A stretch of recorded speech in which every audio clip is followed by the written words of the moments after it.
wanted to be more than one man's woman, so I asked my hubby to open our marriage. He agreed, but then, hey guys, I messed up. I lost the only man I've ever loved due to my selfish ideas. I hate that I hurt him, but even worse, I hate that he left. I wished he had stayed so we can work through my mistakes. I wished he had corrected me instead of walking away. I'm disappointed at the choices I made. I had a friend, a caring partner, a gem of a husband, and I chose to burn it all on a stick for some meaningless sex. I was 19 when I met my husband. He was 21. We met at a library. I had never been in a relationship before him, never even gone on dates. I was quite kept to myself, and because I was in uni to learn, I didn't want to get carried away. He first approached me at the shelves, said the usual, "I've been seeing you around and I think you're beautiful. I want us to get to know each other. Can I have your digits?" I turned him down clean, immediately. I didn't want to give him my number. I didn't want to know anybody in the school. I just wanted to breeze in and breeze out with my degree. Over the next few months, he would walk over to the table where I was with my friends and take a sit. He usually came with a novel, but sometimes he wouldn't and would spend time engaged in conversations with my friends. It wouldn't take long before I got accustomed to seeing him every day, watching him watch me as I read and seeing him talk gracefully with my friends. One day, he didn't show up. I was worried. I asked my friends who we always sat together at the library if they knew anything, but they all said nothing. The only one who answered me said, "You know his life does not revolve around you, right? He's probably tired of waiting on you and has gone back out." I didn't know why those words hurt me then, but I knew later down the line. It was because I was slowly falling for him and being told he might have moved on hurt. I didn't see him the next day also. I asked my friends if they had got his number, so I would reach out to him. Maybe he was sick. Maybe he was at a hospital or something. But they all told me that none of them took his number because I specifically asked them not to. Weird, right? The day after that, he came again, as he always did, walked in with his boys, bade them goodbye, and walked straight to the shelves. He picked up a CIT 301 textbook from the shelves and walked towards us. I still remember what course it was, because that was the first time I actually cared to see what books he read. "Hey, what happened to you? Didn't see you 2 days in a row," I said as he sat down at our table. "Oh, she speaks," he responded as the table burst out laughing. "I am actually being serious, I didn't see you for 2 days. I was starting to get worried," I said as I took off my glasses. I looked him dead in the eyes for, I think, the first time ever in however long the semester was. He stared back at me, first surprised, then he smirked. He was really handsome, almost like a cartoon character. I wondered why it took me that long to see it. He had an average build, which he made up for with his profound gorgeousness. He had these blue eyes that one would get lost in, and for someone who stood at a mere 5'9", he had a tall personality. He had a very deep, raspy voice. I remember holding him when he spoke sometimes, because his voice vibrated every part of my body. It was silly, but it was silly things like that that I miss right now. "You, worried about me?" he said after the pause. "I would believe you, but I'm not even sure you know what my name is," he added. "Stanley," I said immediately. My friends at the table laughed again. "You see, you don't even know my name," he said as he started laughing also. "That's a nickname I got from junior high that followed me all the way here. Besides, it's not Stanley, it's Stan Lee, like the owner of Marvel Comics," he added. He got up and changed tables. He sat alone. I'd never seen him sit at the library before he started to move to me, and never have I seen him alone, ever. I felt like I heard him because I didn't know his name and I felt bad that I heard him. I kept looking at him from time to time, biting my nails and hoping he'd come back to our table or at the least even look back at me. He spent the next 3 hours buried in the books he got from the shelf. Exams were close, so it was understandable that he'd do so, but somehow I felt I was the reason why he had to divert his attention elsewhere. "If you miss him that bad already, you should go talk to him," my friend Sophia said to me. "Go talk to him? No way." I put my glasses back on and went back to my books. I already understood a lot of the things in that book, and that was my last bus stop in exam preparations, so I just kept flipping through it, contemplating if I really should go talk to him. I gave in, stood up, and walked towards the table where he sat. "Come back, I'm sorry," I said, in what he went on to describe as the cutest, anime-type apology ever. He looked up at me, raising an eyebrow, the way he did when he wanted someone to repeat something. I sat down at the table in front of him. It was hard to start a conversation, and he noticed, so he told me it was nothing. He wasn't angry at me or anything, although he wasn't happy that I didn't know his name. He told me that he went to sit alone because he had a test to prepare for. He said the lecturer was strict and was tight-fisted with his grading. He told me he needed to pass the course if he didn't want to be held back an additional year. Then he added that he would have stayed at the table, but figured he'd spend his time looking at me rather than reading. "Okay, so what's your name then?" I asked. He put the book down and looked at me, all smiles. "Danielle, meet Daniel," he said, as he reached out for a handshake. I always thought Danielle and Daniel to be the best couple name. I still do. I just don't know why I blew this up. I got up to leave. He reached for my hand. I remember being shook to the core. Lol. "If you'd like to be somewhere other than here, I'd like to take you out tomorrow after my test," he said. I was really happy deep down that he asked me on a date. I knew if he had done so earlier, I most likely would have stonewall declined him. But here I was, flustered, having butterflies in my tummy for this young man. To be sincere, I wish I had a time machine. I would have done a lot of things differently. I would have listened to him, would have put more effort into making him happy. I would have been less selfish. Now here I am, seeking some sort of sympathy from strangers while I cry and reminisce on the good times I shared with my Daniel. We went on the date, and it was splendid. He was very funny, had a lot of things to say, a lot of meaningful things. He was charismatic, and I loved how the girls had a jealous look in their eyes when they saw us together. He told me on the date that he was runner-up Mr. UCLA, and in my head, I was like, rightfully so, because there weren't many guys who were better looking than he was. Our relationship, whilst we were at UCLA, was crazy. Something out of high school romance novel. He was always invited to parties, and when he went, he'd always walk hand in hand with me. We were inseparable and were crowned most influential couple in his last semester in school. Mostly because of him, I must say. Because no one really knew me before we started dating. He was my first everything. First date, first kiss, first love, first everything. I wasn't for him. Everything we ever did, he had done before. Except get married. He was cool with me, always took his time to explain things I didn't understand, and was slow to anger. I was a stupid lady. I always compared our sexual experiences, and I was a bit dissatisfied that he was the only number on my own roster. I wanted to have bragging rights. I thought I was being sensible, and that me wanting to sleep with other people to even the playing field was reasonable. Months after we got married, I started to bring up the idea of us opening up our marriage. I had initially tried putting the idea out there, but the way he shut it down made me feel like I would legitimately lose him if I went ahead. I remember asking him one day what his response was going to be like if we opened things up a little bit. I didn't expect his simple and straightforward answer of, "I'll walk the fuck out, no questions asked." I felt mad. I felt like he was trying to restrict me when he already had his fun outside before we got together.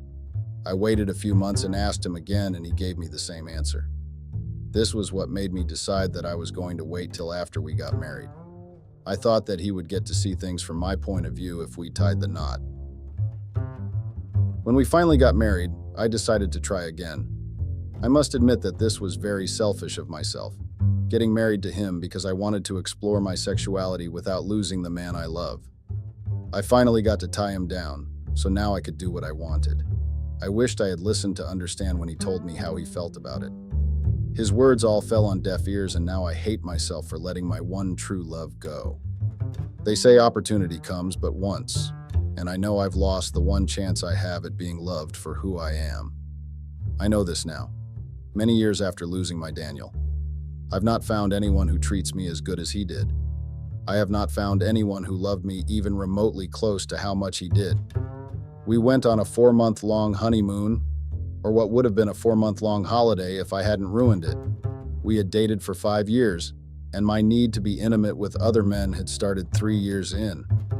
I went on the holiday with the thought of being with someone else but him. I had fantasies of going at it in our honeymoon suite while my husband watched. I really became a real sick freak. There's always a nudge or a motivator to carry out diabolical things, and my motivation was named Tom. He was tall, standing at 6'5", and worked out regularly. He looked like a giant. His muscles were strong, and he always wore clothes that showed off the long hours he put in the gym. I was a pretty tall lady, and the men I lived and worked around were all either the same height as I am, or shorter, mind you. I am 6'1". So, you would understand why it made me shiver in my spine to find someone who made me feel small. He was a transfer to my workplace, and he was transferred straight above me in hierarchy, meaning I had to report to him daily. He was a 30-some years old man, and so was older than I and my husband, or should I say ex-husband. He was a very flirtatious person, soft-spoken, like he was always trying to seduce you. Reporting to him every day was hard cause I had to keep professional whilst being real turned on by the little things he did. Then one day, he asked me to drinks with him. I couldn't really believe my ears. Was he hitting on me, or was he just being nice? Was he into me, or did he just notice how into him I was and thought he should capitalize on that? All these were the thoughts that ran through my head. I never even once thought of how my dear Daniel would feel, nor did I think much about hurting him. We went for drinks at a bar close to the office.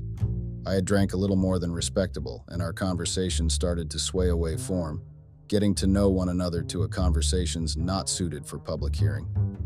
I told him of how I wanted to do more, wanted to be more than just one man's woman. I told him how I know a lot of women would gladly trade places with me, but I just wanted a little bit of experience.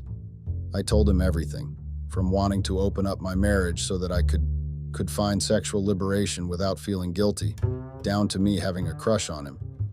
He asked me if I've discussed with my husband, which I responded, yes, but he doesn't see things the way I see them, and he said he'd walk out if I did so. Tom then said something that resonated with my foolishness. I must admit now that then I was looking for anything that would relieve me of the responsibilities of my frivolities. I think you should stop saying it like you're asking him and start saying it like you're telling him. I think it's better he opened up the marriage for you to have your fun than for you to do things behind his back. I swear to fucking God, Tom was the epitome of bad decisions. He was the type of guy who gave the worst possible advice with an assurance that it would be best for you. Now I know that he only said those because he wanted to lay with me. That night, he made me feel like the queen of the universe. I know it was the same treatment I got from my Daniel every day, but getting that from a different man for the first time ever made me feel like a teenager again. We parted that day after sharing a kiss. I got home to my husband sleeping in the sitting room, probably from waiting so long for me to return from work. I waltzed in quietly, went in the bathroom to shower and brush my teeth so that I longer reeked of alcohol. I was still a little tipsy, but at a controllable level. I woke him up and told him I needed to speak to him about something. He told me he also had something to tell me, something exciting, he said, but he let me go first either way. He had a beautiful smile on his face as he attentively listened while I said my piece, a beautiful smile I saw fade away in seconds. I didn't mind though, because I already had it locked in my head that I was doing the right thing. I just want you to know that I'm going to have to do this. I would love it if I got your support. I don't think I can live with the fact that you're significantly more experienced than I am. It makes me feel like you had to settle with me. I don't want to be the girl that was a settlement. I want to be craved and worshipped by other men, just as you did with other women before you met me. I don't think I can be happy with this if I don't do this. We're opening the marriage, and it's not up for discussion. That was the bullshit I said to the only man who loved me when everyone called me a werned, nickname I got in uni, gotten from Weird Nerd. Those were the words I said to a man who literally made the nicknames go away. The man who made me get even a little bit of the attention I always thought I deserved. Those words remain edge deep in my mind, and now I cry every time I relive that situation. What sort of a dumbass young lady was I? He looked me in the eyes for a while, then bowed his head as though defeated. He sat there in silence for what seemed like an hour before saying, "Well, you've said your piece, so I guess that's that." He got up and went to the bedroom. As he left, I asked him what it was he wanted to tell me. He said it was nothing, and that he was tried from brainstorming too much at the office. The next day, I went straight into my boss's arms. We were intimate in his office that morning, and that was just the beginning of it all. Tom was just my first not Daniel intimate partner. I had many more. I would go out with the coworkers on Fridays at their regular TGIF spot and would occasionally wake up the next Saturday in the arms of a random person I had never met, nor did I ever meet after that day. I became a literal slut. My dear Daniel had to bear all this, so I thought. I knew it was a phase and that I'd grow out of it, but I didn't know the price I'd have to pay in order to gain enlightenment. I just kept playing around with different men every day or every other day. 2 months later, as I was getting ready for work, Tom came around my house. He was supposed to pick me up as I thought my husband would have been gone to his workplace early, as he always did. I thought I could use that opportunity to sneak in a few rounds before heading to the office together. My husband opened the door to Tom, who stood holding flowers in his hand. I couldn't hear what was said through the water running in my hair in the shower. I walked out to hear them exchanging pleasantries. Daniel even made a joke that went, so you're the guy that screws my wife while I screw the light bulbs? Daniel was never really one to show emotions, anger, pain, disappointment, sorrow. Nope, you can't get a read on him. The only thing you'd notice is a smile or a frown. So I honestly thought as he made those jokes that he was 100% okay with our marriage being open. He even went a step further by opening the door for me as I got in Tom's car. My naive young baby brain couldn't see the grave which I had dug for my marriage.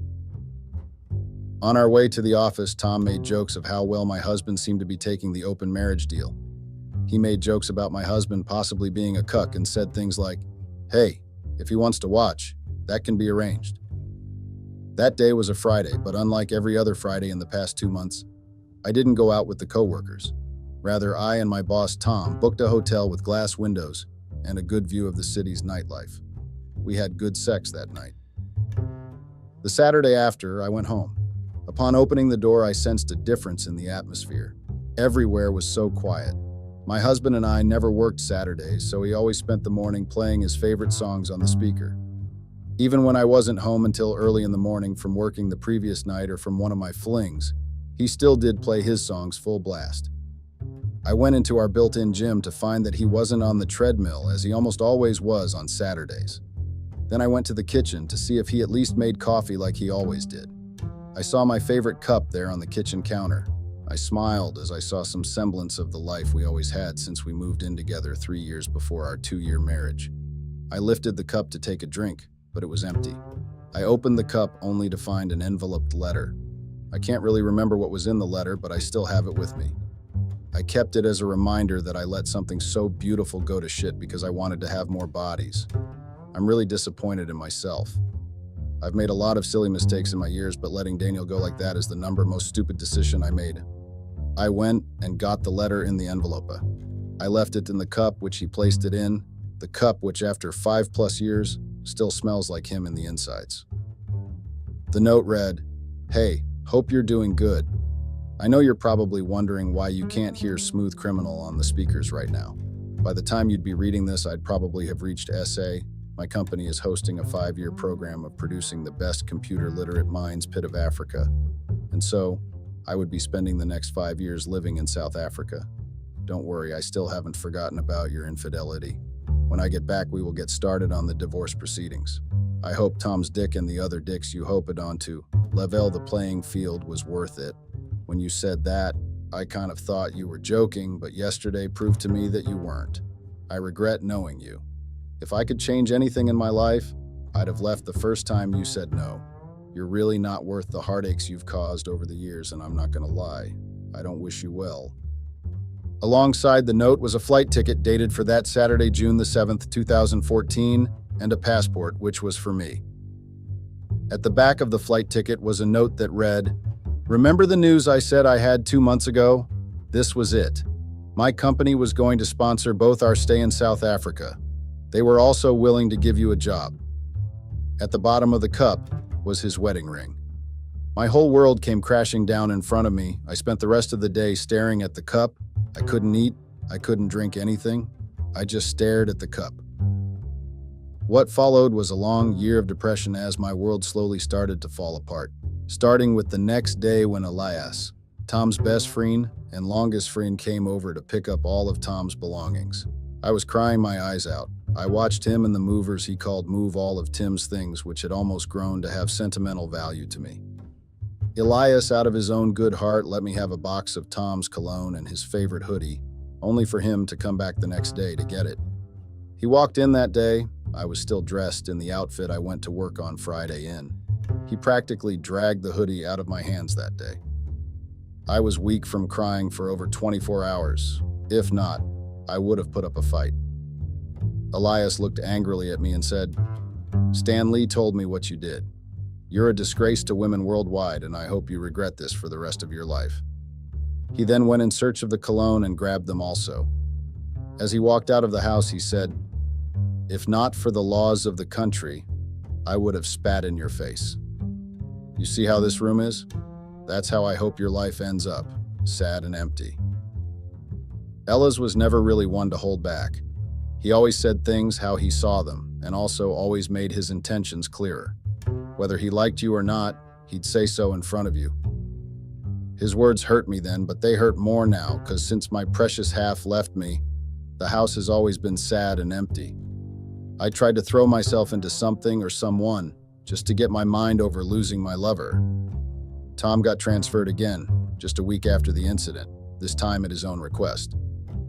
I asked him why he asked for a transfer, stating that I thought we were building something, and he bluntly told me that he was moving away from me, that he had had his fun and it was time to move on. He also advised me to close my marriage with Tom before it was too late. Little did he know that it was already too late 1 week ago. My next boss was very strict. It didn't take long before I got queried for my mishaps due to being very unstable at the time, and because I wasn't fucking him, it wasn't long before I got sacked. My parents divorced me. Elias had told them what happened. They were very religious people, and also were both ministers at the church I grew up going to. In their words, they didn't want to be associated with any prostitute who would throw her marriage down the drain, just so she could feel another man's hand running down her thighs. As for closer, I never got one. I kept my lines the same so that my Tom would reach out to me. The 5 years he said came and passed and nothing happened. He didn't even say a word, nor did I hear any news of him being back in the country. I tried to reach out to Elias only to find out that Elias had joined him in South Africa a year later. I started losing all my friends. It dawned on me that most of my friends only tolerated me. It dawned on me that the only good thing I had going on was being one half of the epic D couple. Found out I wasn't funny, that I wasn't even nice to be around. I found out that I could be a very unbearable person to be around. All these things knocked me down below ground level. After Elias left me, I didn't just go back to square one, I was knocked below negative.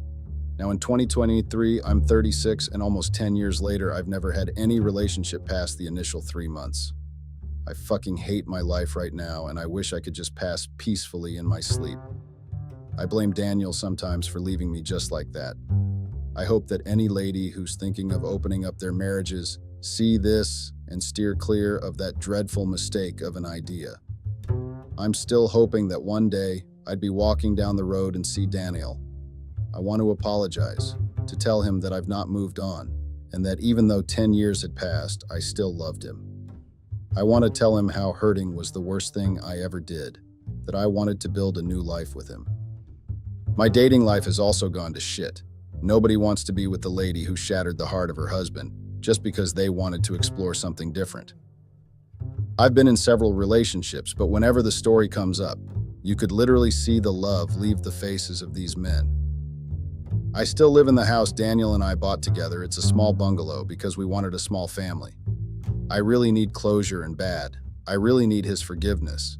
I need your help finding solace as I can't afford therapy because I haven't been able to hold down a job since I got sacked 10 years ago by my replacement boss. I've been bouncing. Thank you for reading through this rather long narrative. Update. This update is based on what has happened since I posted this 2 months ago. For those who didn't see the previous post, this is an update on how my husband, or ex-husband, depending on how you view things, left me when I decided I was going to open up our marriage. It has been over 9 years since he left, and in those years, I have seen how I am literally nothing without him. I lost everyone who was close to me, mostly because they adored him and we were only around me because they had to. Well, for the first time since he left, things have started to change for the better. First of all, I think he saw the previous post, because not so long after I posted here, he called me. I was happy to hear his voice after such a long time. I missed that raspy baritone of his that always vibrated my body. We talked for hours and I cried. Just listening to how much I hurt him really did a number on me. He said he didn't believe I was going to do something like that. He said he initially thought it was one of my late April Fool's pranks. He said a part of him died when he saw and had that conversation with Tom. He said he felt like a cuck, and that was mad at himself for staying until I broke him. He told me why he decided not to come back after the initial 5 years. He said that it took him the whole time to get over me, that at the end of the program he had started to be happy again. He said he didn't want to see me again because being in the same room with me would jeopardize his happiness. I in turn told him how my life had gone. Throughout what seemed like a 2-hour conversation on the phone, I cried. We talked about the good old days, and I cried because I really let this man go. At the end of the conversation, he told me he would be in the US in a week, and that he would come see me in the house. He did come to the house in a week's time. He came to drop off the divorce papers. He saw how miserable I was in the house. He saw the cup with the letter and his ring still at the bottom. He saw how the rooms which he emptied remain empty, even almost 10 years later. For the first time since I had known him, I was finally able to get a read on his emotions. Pity. I saw pity in his eyes. He asked me about my life and I told him more things that I hadn't already told him over the phone. He asked about Tom, calling him tall, ugly, buff man. I told him how things went, how Tom came, slept with me for 2 months and left. He kissed his teeth, something he had probably learned from his time in Africa. He shook his head and said, "So 2 months of sex was what you threw a 7-year relationship out the window for?" Then he asked me how the sex was. In all honesty, I have never had someone who treated me better than Daniel did in bed. He knew me in and out and knew how to get me where I wanted to be. He wasn't like all the other guys who simply wanted to come and go. I was sad to admit that I had thrown everything that made me who I was, just for something Daniel even did better than all the other 14 men I had slept with along the line.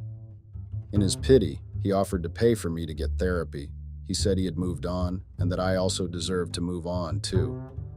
He made me feel like the world revolved around me, one last time. Then he left. We have now finalized the divorce, and I'm 1 month into the therapy sessions, all thanks to Daniel. I thank God for the perfect gift of a man that he brought along my way, and I still hate myself for ruining it.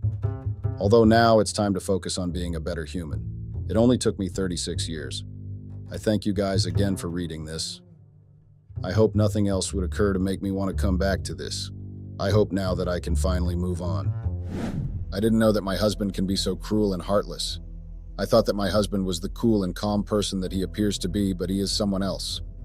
Prior to that time, I didn't know that any human being can be that heartless. But my husband opened my eyes. My name is Trisha. I am 25 years old. I work as a teacher in my community high school. I love what I do, and I think it is the best job ever. It pays my bills, but it's really not enough to live the kind of life I want. I have been married for over 3 years now. My husband's name is Brian. He is 28 years old. Brian works in a transportation company. Our lives were okay. We were not comfortable, but we were living. My marriage to Brian was more like we were young and we wanted to know what marriage was like. We weren't really ready. I can say that we rushed into things because life became difficult for us a few months after our marriage. Brian and I met and we got married. I think that I was duped because Brian was who I thought he was. He promised me everything. I think that was just for him to get into my pants. We got married a few months after meeting. We were quite young and my family had told me that we were moving too fast, but I didn't listen to them. A few months later, everything became clear to me. Brian had nothing. He was struggling. We couldn't have a good meal. And that made me wake up from my slumber and I went to look for work. Brian was working quite all right, but it was enough. We had issues after issue, all because things weren't really going well. And so I was lucky enough to get a job as a teacher and I took it. Every morning, Brian and I could wake up and get ready for work. I told Brian that we needed to plan our lives if we wanted to make the marriage work, and he agreed. We could pay the bills with our salaries, but none was left for us to eat, and I told myself I couldn't continue to live my life like that because I was very young, and I didn't want to dedicate my entire life to babying a grown-up man. The man I fell in love with was not the man I married. Outside he looked put together, but inside he was a volcano ready to erupt. It was like every other day, and I was at work when Bill walked into my classroom looking for a student. Bill was looking for his daughter, which I got to know. He was very charming and nice, but I told him that I was married and I couldn't indulge in anything else. But he insisted on my phone number and I gave it to him. I got home and I didn't see Brian at home. I thought that it was unusual of him because he usually comes home early and just lays around. I called him and he told me that he had gone out of town for work and he was going to come back 2 days later. I was happy inside me because I knew that the food I had was going to be enough for only me. We were finding it hard to live every day and it was getting worse. So I didn't find it hard to accept Bill's invitation to take me out the next day. I saw a chance for a free meal and I took it. I got to know that Bill was divorced and that's how he had a daughter. His daughter was beautiful, by the way. Bill was really a nice person because he treated me very well. We had dinner and for the first time in a while I hated to my heart's content. Bill had made it clear to me that he liked me and that he wanted us to be a thing. But I kept telling him that I was married and I was not ready for an affair. I thanked him for the dinner and I walked out on him. I knew that Brian and I made a mistake coming into our marriage, but I was not ready to cheat on him. But all what I was thinking changed when I saw pictures of Brian on social media dancing with some ladies. Apparently they were celebrating because they had finished their job and they got paid. I was so angry and I called him and he brushed it off saying it was nothing. How is it nothing for a married man to be dancing with different ladies? When he got back home and I asked him to bring the money he was paid, Brian had told me that there was no money because it had finished. It then dawned on me that I was very stupid. I was at home being the perfect wife when my husband was out there, giving out the money that we don't have to women. I told myself that I had to wake up and do more for myself. A few weeks later, I ran into Bill again, and this time I apologized for my behavior, and I told him I was going to make it up to him by going out with him again. He agreed, and I went on a dinner date this time. We really got to know each other, and I was open to everything that was on the table. Bill told me how much he really liked me and how he wanted us to be more than friends. I had told him that I would consider what he was offering. Brian and I went on like that without talking to each other.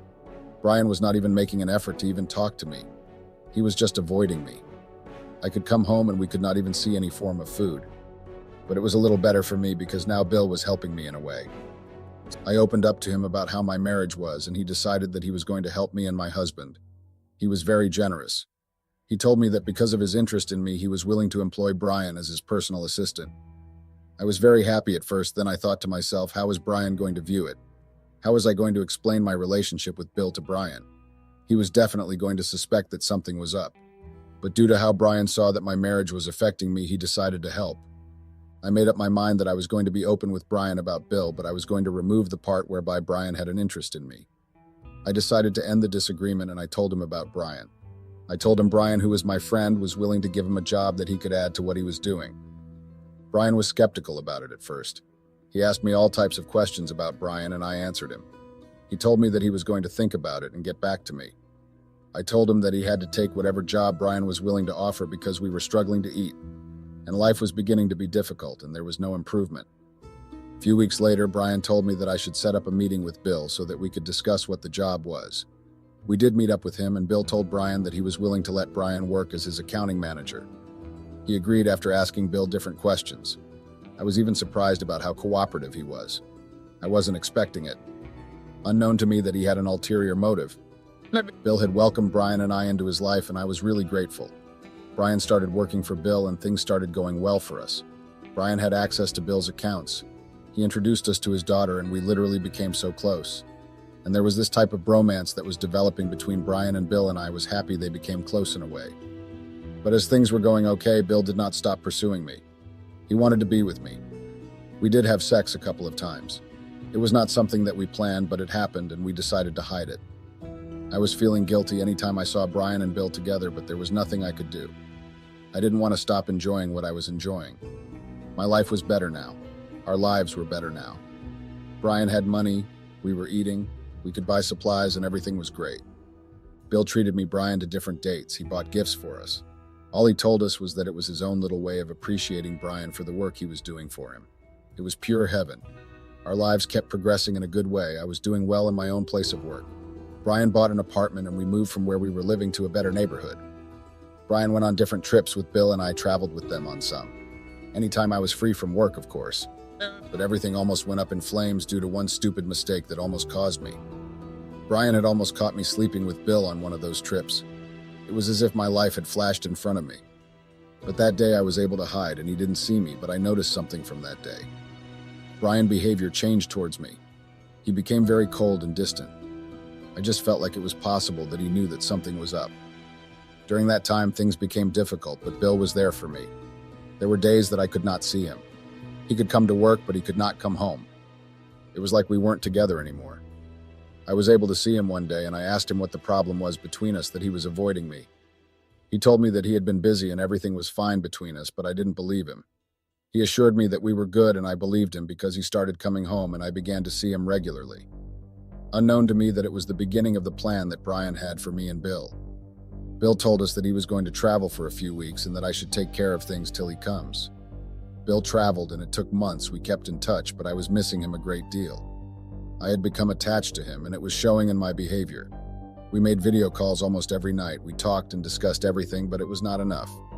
A few weeks later, I went to work, and I was told that they were letting me go because of problems they refused to tell me. I got back home, and it dawned on me that the reason was because my husband had made a complaint against me. I didn't know how to feel. It was then I discovered that I hadn't seen Brian for a while. But why will he do that to me? I tried to call him, but it didn't go through. A few days later, I was able to get another job at a company through the help of Bill. I was very thankful because where was I going to start from?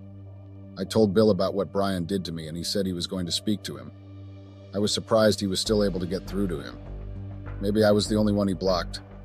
I resumed my new job, and everything was moving smoothly. I made new friends, and we were getting along fine. A few weeks later, Bill returned, but he told me he was still not able to get across to Brian. I didn't know what was going on. I called everybody that I could possibly call, but nobody saw him. It was as if he disappeared into the tin air. I had this plan that maybe I should report him missing to the police, but Bill advised me against it.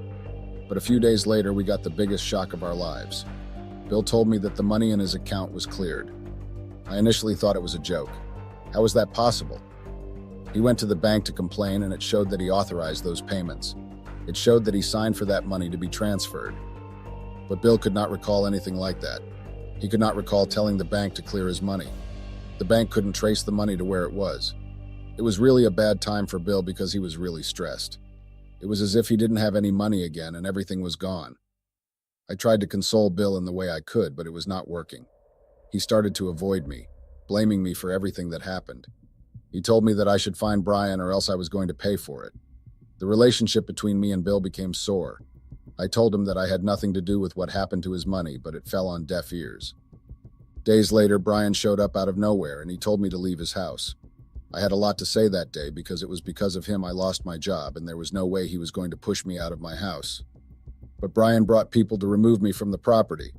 I was surprised. It said that I was trespassing, and also the house belonged to Brian and not us. I went to Bill's house, but he told me that he was not ready to house me and that me and my husband are fraudsters. I didn't know where to go, but I was able to find a hotel and I slept overnight. A few days later, I was informed that the police took Brian, but they couldn't link him to the money that disappeared. It was as if the money was never there. I didn't know how Brian did it, and I was convinced that he took Bill's money because he started to live a lavish lifestyle afterwards. It was crazy. I begged Brian in order for me to come back into his life, but he refused. He told me that he was not ready to be with a cheater anymore. It then dawned on me that he knew about my affairs all this time and he refused to say or do anything. I begged him to forgive me and for him to also consider how I had suffered with him right from the beginning. I even made things up like how I was sleeping with Bill in order for us to be able to dupe him in the long run, but he didn't believe me. He told me about how he saw me having sex in Bill's hotel room and how he had caught me a couple of times. I was really ashamed of myself. All my begging didn't work. Bill was going crazy about finding his money. I told him about Brian knew acquired wealth, but he told me that I was the one that aided him, which was a lie because I didn't even know that Brian was planning to take Bill's money all this while. When Bill told me that he didn't want to have anything to do with me anymore, I was angry because it was as if he just used me for my body and nothing else. It was as if everything was crashing down on me. It wasn't long I was served divorce papers. I actually thought that what was going on between me and Brian was something that we could work out, but it was not. It was something big. I apologized for cheating, but it was not enough. Brian was divorcing me and he was suing me for everything I had got. He had everything now. The Brian I fell in love with couldn't treat me like that. He was cruel for something so trivial. I was the one that lost because he got Bill's money and I was left with nothing to take home. I was at the losing end. There were days I cried so much because it looked like I used my hands to destroy my own life. I made poor decisions which had changed my life. I had no money. The company I worked for let me go because they were standing with Bill. Everybody believed that O was the one that planned with Brian to take Bill's money, but that was not the case. He did all that out of his own greed and jealousy. I made up my mind that this was time for me to put my life together and not take anything from anyone. I told myself that I was going to deal with those two men. I wasn't going to allow them to use me anyhow again. The next day, I was asked to report to court for the divorce hearing, and I told myself I was going to drag this case and even get enough money from the divorce. This was going to be my own piece of cake. The court case was really crazy. Brian wanted to leave me with nothing, but I was not going to have that. I made sure I got everything I deserve. The little money I got from the divorce, I used it to settle myself by renting out a small apartment. I was able to start work as a waitress. Things weren't easy for me. Bill traced his money to a bank account that didn't belong to him because it was clearly shown that he gave his consent for the money to be transferred. Bill started going crazy. The little money he had left, he used it to drag Brian and I. Bill had us arrested for stealing his money, and where everything got messy was when Brian proved to the police that he didn't take the money, rather I was the one who stole the money. I knew I was in big trouble. There was evidence that I moved the money from Bill's account. Brian used my bank account to commit fraud, and I didn't even know about it. I didn't know where to start explaining. I was just lost in thought. I begged Brian to not do that to me, but it looked like he was enjoying my pain.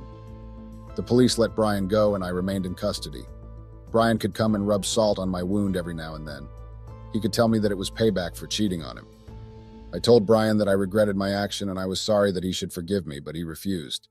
He told me that he wanted me to suffer more for what I did. My saving grace was the fact that Bill somehow came to my rescue. Bill knew that I didn't do it. Bill knew that it was Brian all along. I wished that Brian never worked with Bill because Brian was very cruel. He took the money that he didn't work for. The money wasn't his. He was still living large on money he stole, and the fact that he got away with it pains me every time.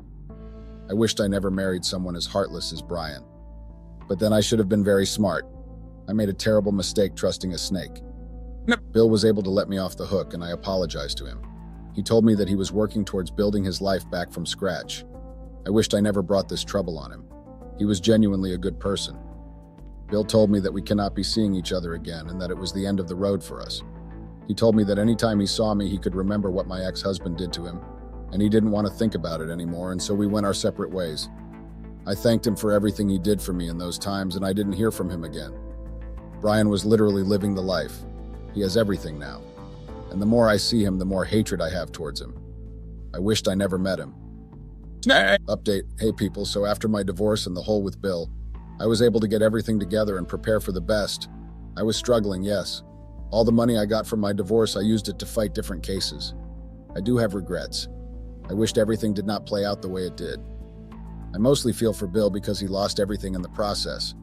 The last time I heard, Bill was able to build back his company, but he was still struggling. He was accused by his investors of taking their money. There were days that I felt like going back to him, but I knew better. People who know me know that I went through a traumatic period in my life.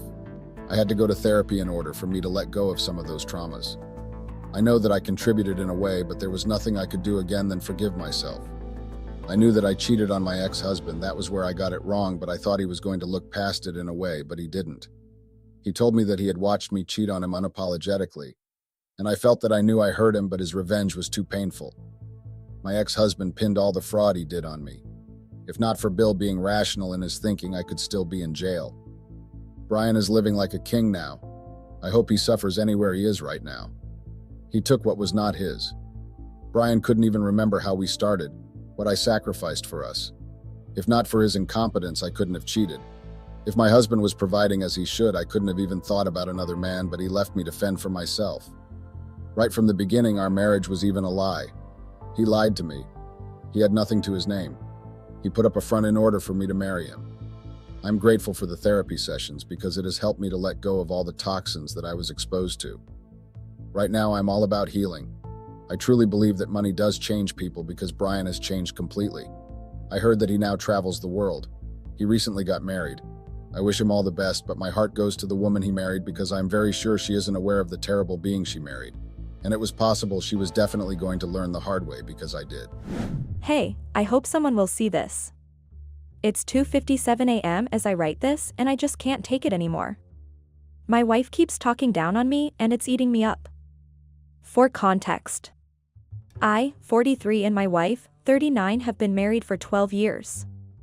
It has been a fun ride, but now it seems like the park is shutting down and the Ferris wheel is the first thing the bringing down. This might get long. I hope this place isn't like X, where there's a limit to how many words you can write. I work in construction, always have. I came from a humble background. Even though I and my 2 siblings went to government schools, we still couldn't afford to finish school. Aged just 16, I dropped out to find a job so that both my younger siblings could be able to afford it, even if it was a community college. Due to my low-level education, I was only able to get menial duties. That was until I got a job in construction working under a friend of my late father's, may his soul rest in peace. I worked this job, juggling it with some other little chores that paid me. At some point I was working 4 jobs and sleeping only 3 hours a day. How I didn't break down, I never knew. I still don't know. My younger siblings were twins, both currently 40, and they were just 2 years behind me academically then. My late dad, who was already bedridden, died when the twins were in their sophomore year in uni. So my mother and I shouldered the responsibility of funding their schooling. See, I never wanted any of them to have any student debt in their name. That was why I worked as hard as I did.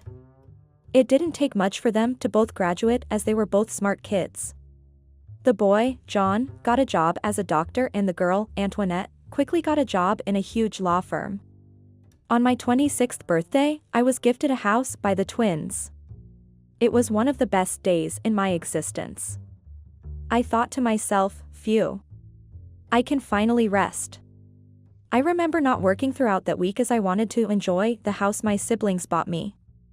It was during this week of rest I met my soulmate. I had gone into a Starbucks close to the Cleveland State University when I saw her. A beautiful lady sitting on her own, studying. Hey everyone. Unfortunately, basically everyone who is watching these videos isn't subscribed. It would mean the world to me to quickly get out of the full screen video for 3 seconds and press that subscribe button. It's free, and you can unsubscribe anytime. Sorry for bothering, and thank you so much if you subscribed. She was glancing at a book on building engineering and was shaking her head and murmuring to herself. I guess she might have been having problems with it, so I decided to peek. When I peeped over her shoulder at what she was doing, I found that she was doing some sort of exercise that had to do with interpretation of building plan drawings. Well, it was the sort of thing I had spent years doing.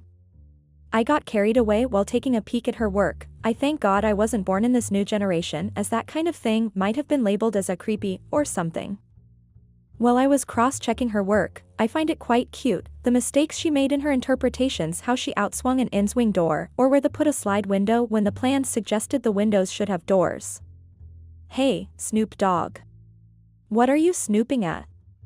She said, calling my attention as she waved her hand in my face. I looked at her and... Lord have mercy, I knew she was beautiful, but wow. I hastily snapped out of my fairy tale imagination and responded, oh, me? Nothing.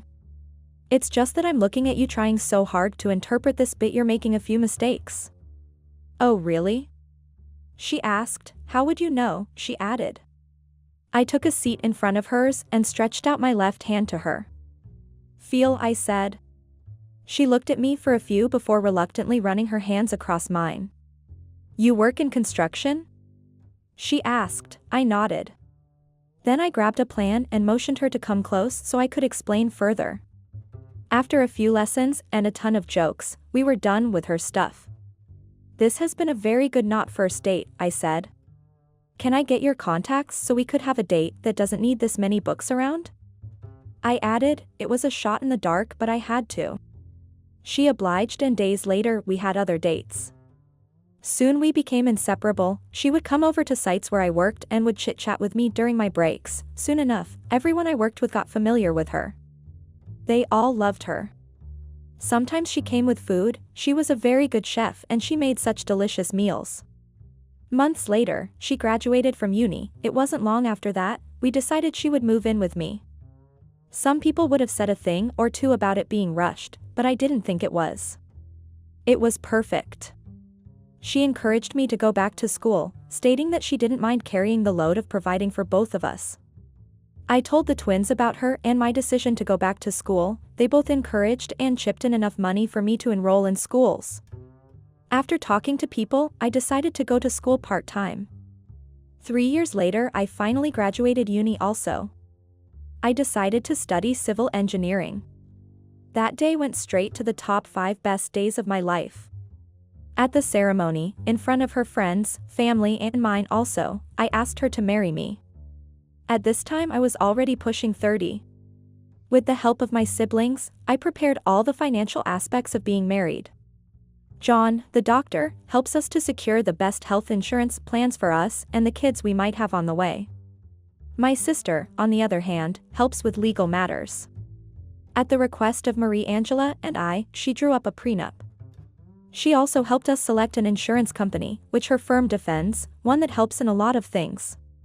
2 years later, we got married. I, 31 and she is 27. It wasn't a big wedding, though I still think it was. 100 people was a lot. Before then I didn't even know I knew 100 people. The wedding was a success and the night after felt heavenly.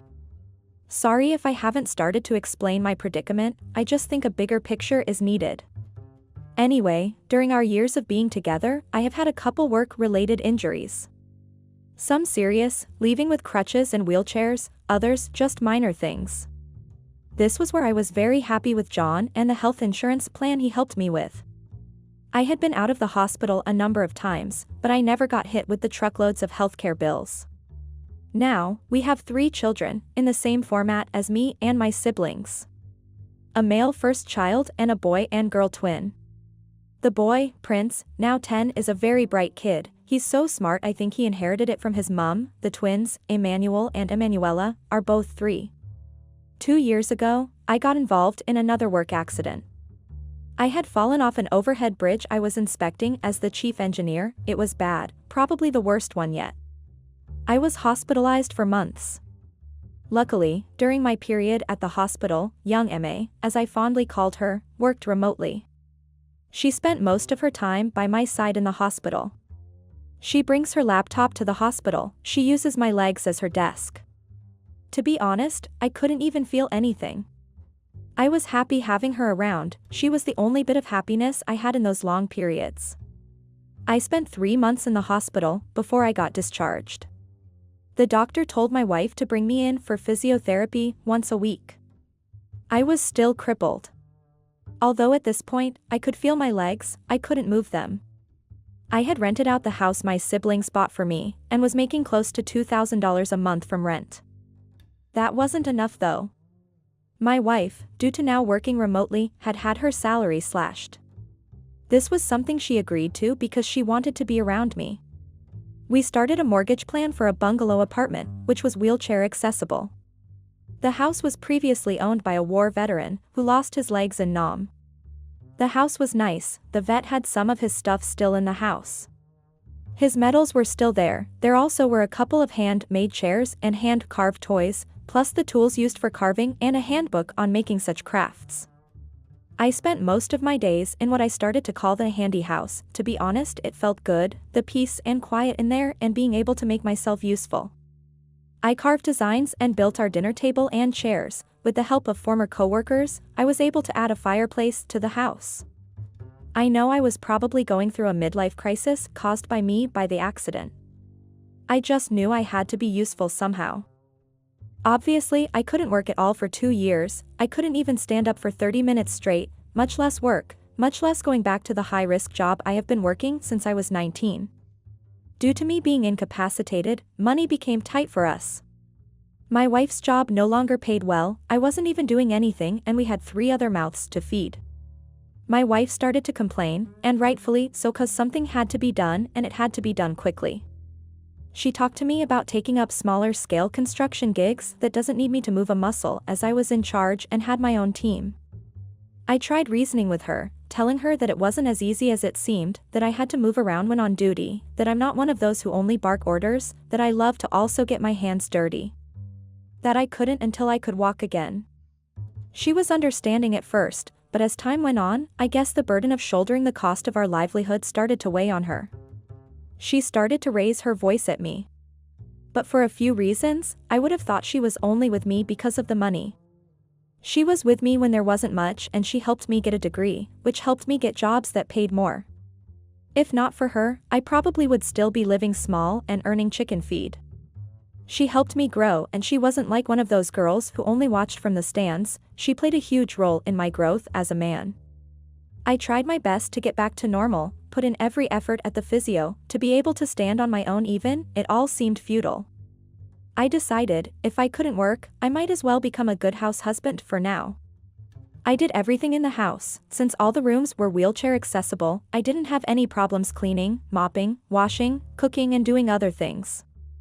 I mentioned earlier that my wife is a good cook. Well, I'm a better one. The kids loved having me around. We would play whenever they came home from school. I'd carry the twins while Prince would push the chair around the compound. It was all fun with the kids, MA though, not so much. Understandably so. The complaints became worse with each month. This time it had branched out of just being about money. Now it was about everything. The food's not salted enough. You spend so much time in the handy house. You're not a kid anymore. Sure, you missed out on playing as a kid because you had to raise your siblings. Well listen, it's time to raise your own kids. This is not time to make up for the fun you missed out on. Oh, and let's not forget, the worst of them all. The bedroom. The accident made me immobile. I couldn't feel anything below the belt. I do get hard sometimes, but I don't feel anything. This really hurt our sex life. I can't blame her for being angry, pissed, frustrated, or all of the above because honestly, I felt so too. Still feel so even when I write this. Honestly, I was glad she was still talking about it, the lack of sex that is. Reason being that I figured if she stopped talking, it means she's found alternatives I knew I won't be very pleased with. Just last week, things took a dreadful turn. Whilst MA was in the study, working at noon when my kids came back from school, I wanted to do a little daddy's stuff. I had heard my Emmanuel ask his mum last night, "Mummy, why doesn't daddy throw me up like you normally do?" It was a genuine question he asked, born from the need to know. I hurt hearing that. I felt like my wife was dating me. So, I thought I'd do so today. As the twins ran to greet me, I caught Ella and threw her in the air, twice. Obviously Emmanuel wanted to have his turn, so I did the same, caught him the first time and threw him again. This time he went forward. I didn't even have any idea why he moved forward. I wasn't able to catch him. He fell face first to the floor. His cries drew the attention of my wife and she came running out. This time Ella had joined the crying. I could only sit on the chair looking at them. I couldn't reach for my son who was on the floor, for fear of falling on him and making things worse. My wife picked him up, turning his face to try and console him. Though was bleeding from the nose. I got even more devastated. My wife inquired what happened and my oldest son told her everything. The glare was absolutely frightening. She had the look of a hungry bald eagle in her eyes. She dialed 911. The ambulance pulled up in a minute and they were rushed to the I got there 30 minutes later. Rolling around the hospital lobby looking at the nurses begging for anyone to pay any attention to me. Honestly, it was a busy day that day. It was as though everyone in the vicinity were either sick or injured. Moments later, young MA walked out of a room visible from where I stood, sat. I rolled over to her and tapped her by the waist, as that was as I could reach because I was sitting. The anger that had already left her eyes returned. "Get the fuck out of here, you useless piece of shit," she said. I was a little taken aback, but I stayed. I followed her into the room, where I saw my son lying on the bed with a bandage around his head. He was sleeping. "How is he?" I asked my wife. She didn't respond. I asked again and she kept mute again. I asked the third time, she snapped at me again, "YTF are you here? You've successfully ruined your life, sitting on your ass for 2 years. Do you want to ruin my son's?" I was saddened. I didn't know whether to be offensive or defensive about it.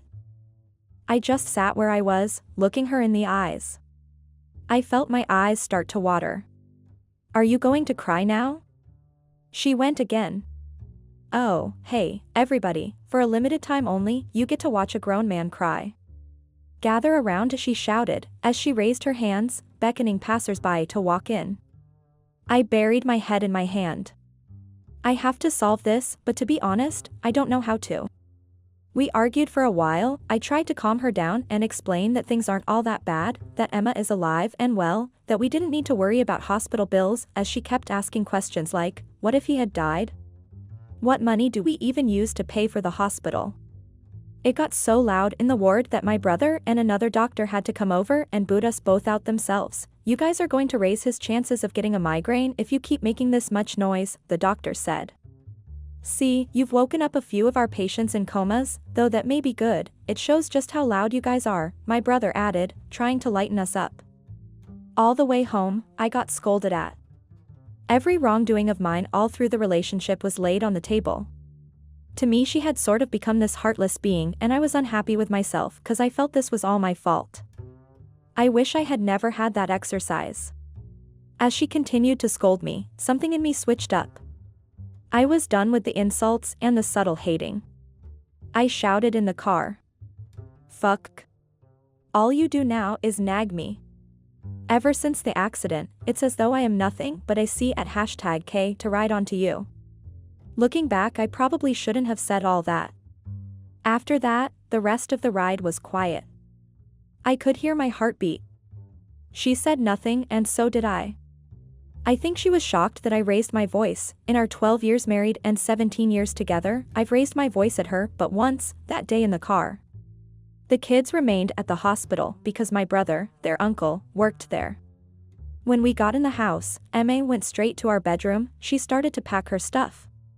She took enough clothes to last almost a month.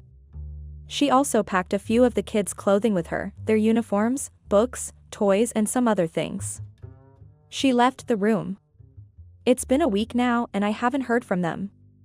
Yesterday evening I got an email. The mail contained a list for my kids' schooling, all amounting to $186,000. I knew that was how much it cost, so it's not like I was blindsided by it. Also, there was a note which read, I need to know we'll be able to work this out and that you'll do your best to get back on your feet, both literally and figuratively speaking. Love, not so young M.A. I held it and stayed by the door for hours. I think I've fucked up. I need help, advice, and suggestions. I don't know what I need, I just know I need it. That's why I am here, am I wrong? How should I have handled it better? How do I get my legs back? Is there something psychological about it? I have a lot of questions. I'll be in the DMs checking out the comments. Thanks in advance. Update. For those who don't know, this post is in response to the post where I asked for help with my relationship. I have had conversations with the people who had given reasonable advice and suggestions. I was referred to a therapist and advised to seek couples counseling. Anyway, I appreciate the help that has come my way. Some people even offered to help me with cash, which I turned down cause 1. I don't accept money from strangers, 2. I didn't say I had nothing, just that I didn't have enough to take care of 3. Thanks for listening and make sure to press that subscribe button for more stories like this. Have a great rest of your day or night. Hey all, this is going to be a lengthy post, so brace yourself. I am a 44-year-old married man. I knew what I wanted in life from the very beginning. A decent paying job, a loving wife, and beautiful kids. That was my plan for life. And I got all of it. Well, almost all until things came crashing down. I caught my wife red-handed cheating with my son's best friend. I am devastated, to say the least. She ruined not just my life, but also my son's. I just wanted somewhere to pour my heart out with my story. I found out that this was a perfect place for people like me to let it out and find comfort from others. Let's back up for a bit till we get to the juicy parts of the story. I know that's what you guys are here for. So let's start from how it all started. My wife, Bella, and I have been married for the past 20 years. We got married when we were very young and just starting on with our lives. Initially, we were very happy, like two love-struck people, and loved every second of being together. Bella had always been a very attractive woman. I might admit that when we started dating, I was always uncomfortable with the way guys used to look at her, always judging as to how a pretty woman like her could be with an average-looking guy like me. And although I was uncomfortable with the way men used to look at her, what concerned me even more was the way she looked back at them, giving them flirty glances and flashing a smile. I guess I should have seen this coming. But when you are young and with an attractive woman, you just want to make that woman your own by marrying her, rather than thinking what could happen to you in the long term. My wife did not have much ambition to work, and I did not mind that. She was a stay-at-home wife that changed very soon. She got pregnant just 2 weeks after we were married. I was elated to hear her being pregnant. On the other hand, my wife did not look that happy. I asked her what the matter was and if she wasn't happy with the news. She said that she is scared and too young to be a mother. I could understand that.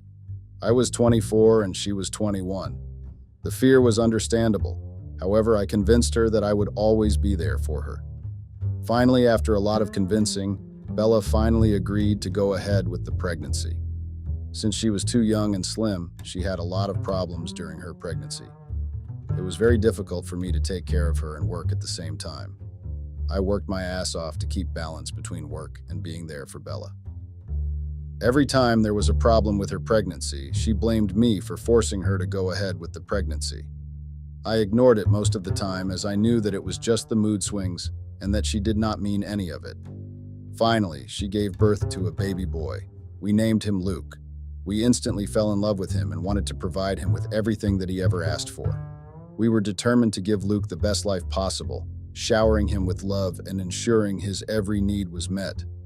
As he grew older, our bond only strengthened, and we cherished every moment spent with our precious son.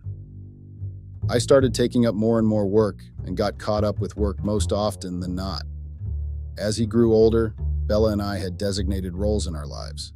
I was the breadwinner, and she was the caretaker. A few years later, Luke started going to school. Bella would take him to school and get him back. I had started my own business, which kept me busy and away from home. I put all my faith in Bella to raise Luke with utmost care and affection. The days I was home, I noticed that Bella would use ample amount of time to get ready just to drop Luke to school. When I asked her about it, she told me that she does not want other mothers to judge her. She even joined yoga classes to get herself into shape. I was a little surprised by this, but anyway, as long as she was happy, I did not mind it.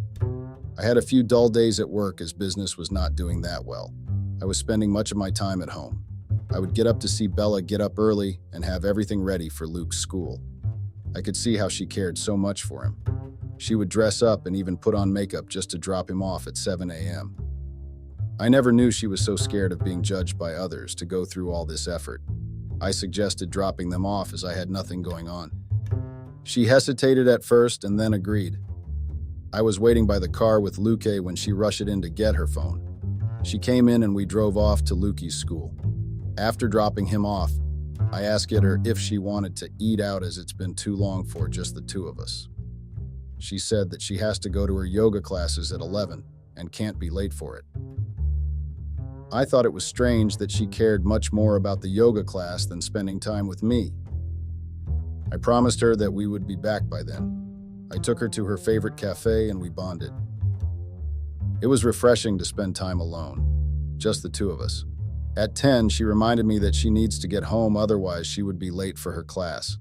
I told her that I could drop her, but she said that she would like to walk, as it wasn't far off. I did not have a choice, so I stayed at home trying to figure out ways to get my business on track. As days passed, I found a new investor and got super busy. I would often leave home by 5 and get back pretty late. Both Bella and Luke would be fast asleep by the time I was home. I wished and prayed that I get to spend more time with both of them. I did not want to miss this time to see my son growing up. One day I left home very early to meet a potential partner.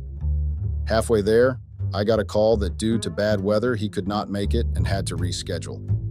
I agreed on the reschedule and started heading home. That's when I realized that it was almost time to get Luke from school. I figured I could make it in time and zip through the traffic. I could not imagine the look of surprise on both Luke and Bella when they would see me at school. With these thoughts, I rushed to the school. I parked my car as I started seeing all the kids leaving. I tried to spot Bella and Luke. I decided to look for Bella's car, which would make it easier. I found her car and an empty spot beside it. I parked my car beside her car so I could not miss them when they came out. I was getting impatient when I saw her getting out of one of Luke's teacher's cars. I could not understand what was happening. Where was Luke? Why was she getting out of that car? I walked towards them and confronted her. She looked at me with shock and surprise. I did not know if that was because I was here or because I caught her here. She told me that the teacher wanted to show her Luke's test results and discuss it with her. I asked her that the car is not a place for such an important discussion. I am not a fool. She said that he did not want to turn it into a big issue, so he wanted to meet outside of school. She very well convinced me that it was all about Luke and nothing to do with her. There was nothing going on between them. I decided to give her the benefit of the doubt and trust her explanation. However, I made it clear that in the future, any important discussions about Luke should take place in a more appropriate setting, such as during a parent-teacher conference at school. We picked up Luke, who was still at school waiting to be picked up, and left. Even though it wasn't much, that experience gave me cause for concern. I did not tell Bella about it, but was not fully convinced about it. As days passed by, I completely forgot about it as I got hit by a truckload of work for my new business venue. As my business started taking off, I decided to ask Bella if we could now focus on building our family. I wanted us to have another kid that would keep Bella company when Luke would be at school. Luke would have a younger sibling to play with. Bella despised that idea. She did not want any more kids. She was happy to have Luke, and that's it. Bella explained that she felt content with their current family dynamic and didn't want to disrupt their lives by adding another child. She emphasized the importance of giving all their attention and resources to Luke, ensuring his happiness and well-being. Despite understanding her perspective, I couldn't help but feel a sense of longing for a larger family and the joy that another child could bring. I put my desires aside for the sake of Bella and her happiness. I did not want to force her again to have another baby when she was not ready. A few days later, I thought that I should take Bella and Lukey out for a trip. I had not completely mended things with Bella. I was hoping to do that during this trip. I reached home early and could not find her. It then came to me that she might be in her yoga classes. As it was nearby, I decided to walk and give her a surprise. It was strange that there was no one around for the class. There were no cars or even people walking by. I approached the door and was just about to knock on the door when I heard my wife laughing. I stopped in my tracks and ducked quickly. I hid behind a tree as I saw Bella walking out. I could see her yoga instructor put his hands on her thighs. I was enraged and came out of hiding. As soon as he saw me, he pulled his hand away. Bella was unfazed, as if there was nothing wrong. I pulled her from there, and as we started walking, I told her what I saw. She told me that he is used to it as he has to teach by touching and correcting the postures. Also, she mentioned that he was gay. I was not convinced, but I let it go. Like I said, my wife and I had been married for 20 years. It was not a happy marriage, for the most part of it at least.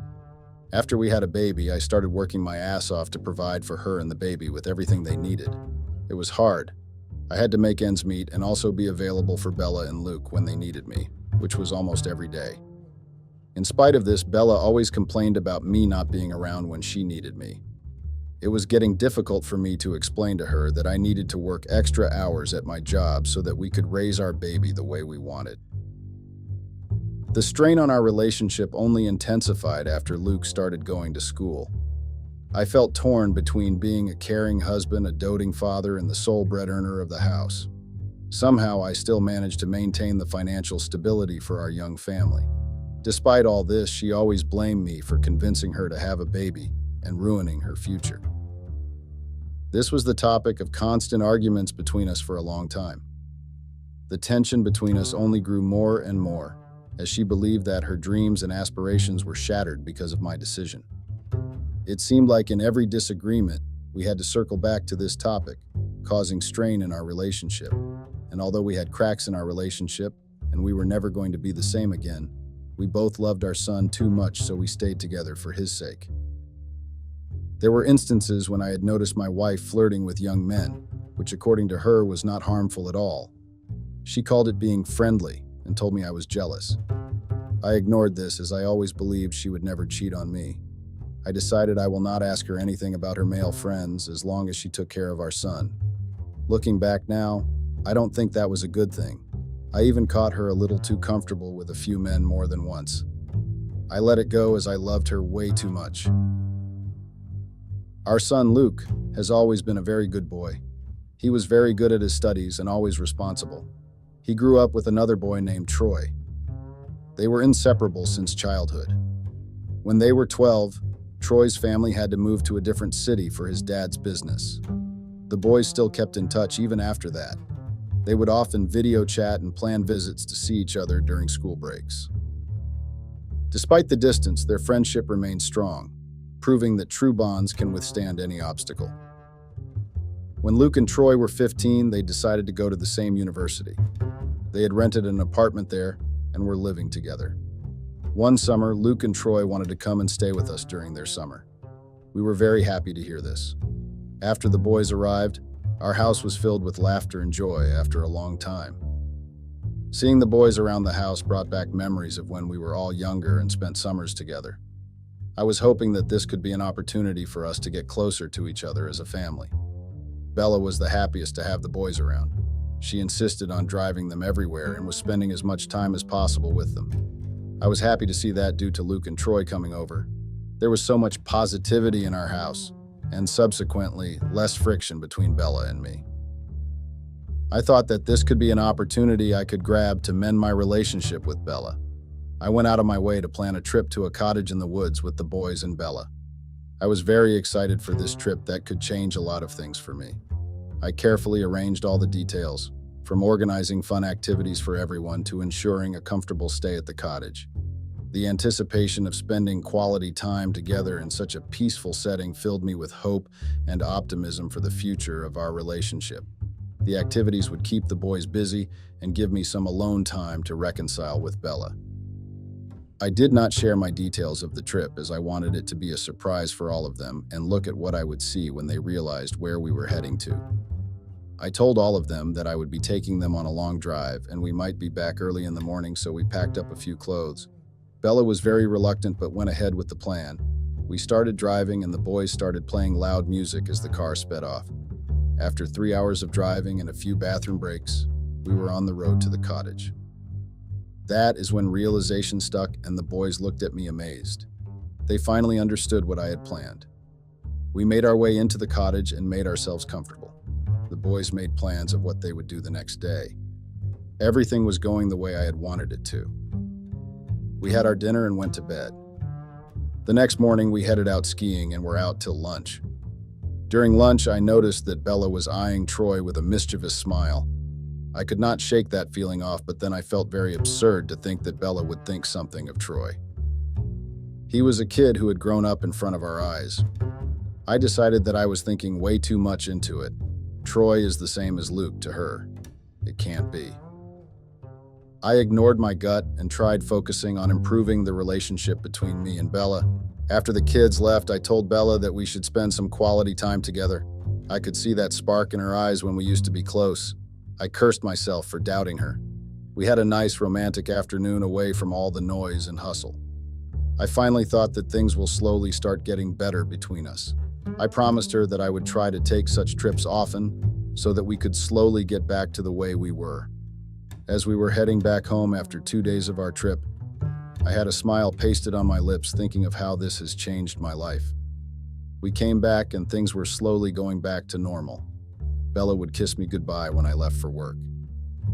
This was something that had not happened in like a lifetime. I was really happy and went to work with a smile on my face after a long time. It felt like a weight had been lifted off my shoulders, knowing that our relationship was back on track. Bella's affectionate gestures brought a renewed sense of hope and optimism for our future together. Things were getting better and she was actually trying to rebond with me. But my happiness did not last too long. I started noticing that my wife had been missing from our bed almost every night for a couple of nights. Bella is usually a very sound sleeper and rarely wakes up in the middle of the night. I had been having a very bad feeling about this. One day when I woke up in the middle of the night to get some water, I noticed she was not there beside me on the bed. I thought she was in the bathroom, but she wasn't. I slowly walked downstairs to check if she was in the kitchen getting something to eat or drink. I couldn't hear any noise, but nevertheless, I went and checked in the kitchen. It was all dark and silent. As I started walking back upstairs, I noticed that the door leading to the backyard from the kitchen was open. I was sure that I had locked it at night to avoid any animals getting into the kitchen. I opened the door to make sure that there were no animals and was about to lock it when I heard a noise. I decided to investigate this. I followed the noise and thought it might be a bird or something. I decided to wait for a few minutes to see if it fades away, but it did not, and it kept on coming. As I walked closer to where the sound was coming from, I realized that it was not the sound of a bird. It sounded more like a human's voice. It sounded like someone was moaning. I thought it was one of the boys fooling around with a girl they must have picked up at the club earlier. As I approached the sound of the moaning, my heart sank as I recognized the voice. It had been so long since I had heard this voice, but it was unmistakably Bella's. But who was she with? Was she cheating on me with someone? Who could it be? As all these thoughts raced through my mind, I slowly approached the door to our barn, my heart pounding in my chest. I slowly opened the door, revealing a scene that shattered my world into a million pieces. There she was, locked in an intimate embrace with someone I had never imagined. It was Troy. I could not believe what I was seeing. I was looking at my wife and the best friend of my son in the same bed, naked, making passionate love. How could they have done this to me? And Troy? He was Luke's best friend throughout his life. Luke would be devastated if he comes to know about this. I was full of rage. I switched on the lights and shouted at the top of my voice, "What the fuck is going on over here?" Bella was shocked to see me, and Troy was terrified and started apologizing. I asked him to get out of my house immediately. We had a big confrontation with a lot of shouting and yelling at each other. I saw a side of my wife that I had never seen before. She looked at me with so much hatred. Hearing all the commotion, Luke ran up to the barn and saw everything. He was equally shocked and hurt. Looking at her son, seeing her like that, Bella for the first time realized what she had done. And although she was embarrassed, she hated me to have insulted her this way in front of her son. She despised every bit of me. It felt like the only reason she had been putting up with me for so long was for the comfort I provided along with the company of my son.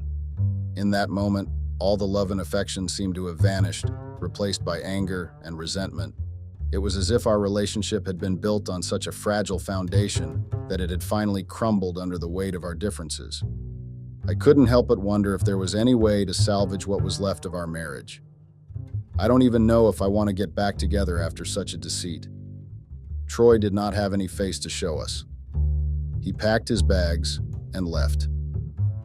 On the other hand, Bella, my dear wife who had been married to me for the past 20 years, was waiting for me in our bedroom. I didn't even want to look at her face.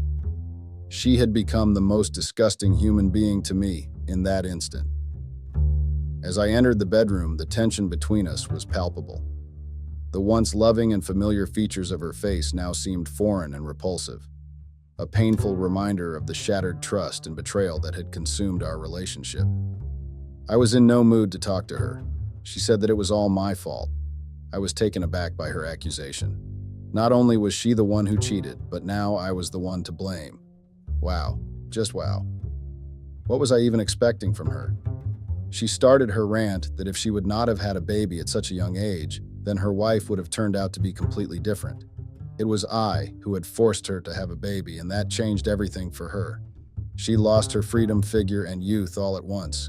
She would have probably become an actress or a model that would have changed everything for her. I was left speechless after all the venom she was spouting out. I had nothing to say to her after listening to all this. I was at least expecting my wife to love Luke with all her heart, but I was so wrong. All she felt was trapped and suffocated, so I asked her to leave. I was setting her free. The next morning when I woke up, there was no sign of Bella. I couldn't care less for that woman. I felt betrayed and hurt by the woman I had done so much for. I couldn't help but imagine all the times she had flirted with all those young men and wondered if she had been sleeping around behind my back for a long time now. I wondered how long this had been going on for. All those times when she had told me that she was just being friendly and I shouldn't feel jealous. I felt like a complete loser and hated her so much. I felt disgusted by what she had done to me and Luke. I was in a state of shock for the first few days. I couldn't fathom what had happened. And the more I thought about it, the more I felt this had been going on for a while. I imagined how many men she must have slept with. All those days when I was working my ass off to make sure that I could provide everything that my family wanted. She was cheating on me and having the best time of her life. I felt disgusted to even think of the number of men who had slept in our bed with her. Luke had completely shut himself in his room for almost a week. Even now, he rarely comes out of his room, mostly to get food and water. He hasn't spoken a word since the incident. I'm really worried about him. I'm not sure if I should take him to therapy to help him deal with the situation. He not only has to deal with his mom cheating, but also the fact that she was cheating with his best friend. That could lead to a lot of stress for a teenager. It has been a difficult time for me as well. I finally decided to divorce my wife. I did not want her to ruin my son's life anymore. It would be better if she stays away from the both of us. She anyway felt suffocated with us around. It would just be me and Lukey now. I still do not know how to react to all of this. Someone I had loved and been with for 20 years, someone I had shared the roof with for 20 years, was suddenly not there. I felt lonely and angry at the same time. But then I realized why I felt so much anger. It was not entirely because my wife had been cheating on me. It was also because she did not have the decency to apologize to me for her behavior, for what she had done to me, to us, to Luke. Not once did she come and say that she was sorry and she regretted it. I knew I could not live with myself if I did not teach her a lesson for what she had done. At first, I thought I would start seeing other women to make her jealous and make her realize what she lost. But then I realized it won't matter to her as she never loved me. I am not a violent person and do not wish harm to anyone, but I wish she was dead. But as much as I wished that, I knew that was not going to happen unless I did something about it. So I started devising ways of how I could hurt her. And although I did not like this, and how this anger was consuming me, I knew I couldn't just move on with life without doing something.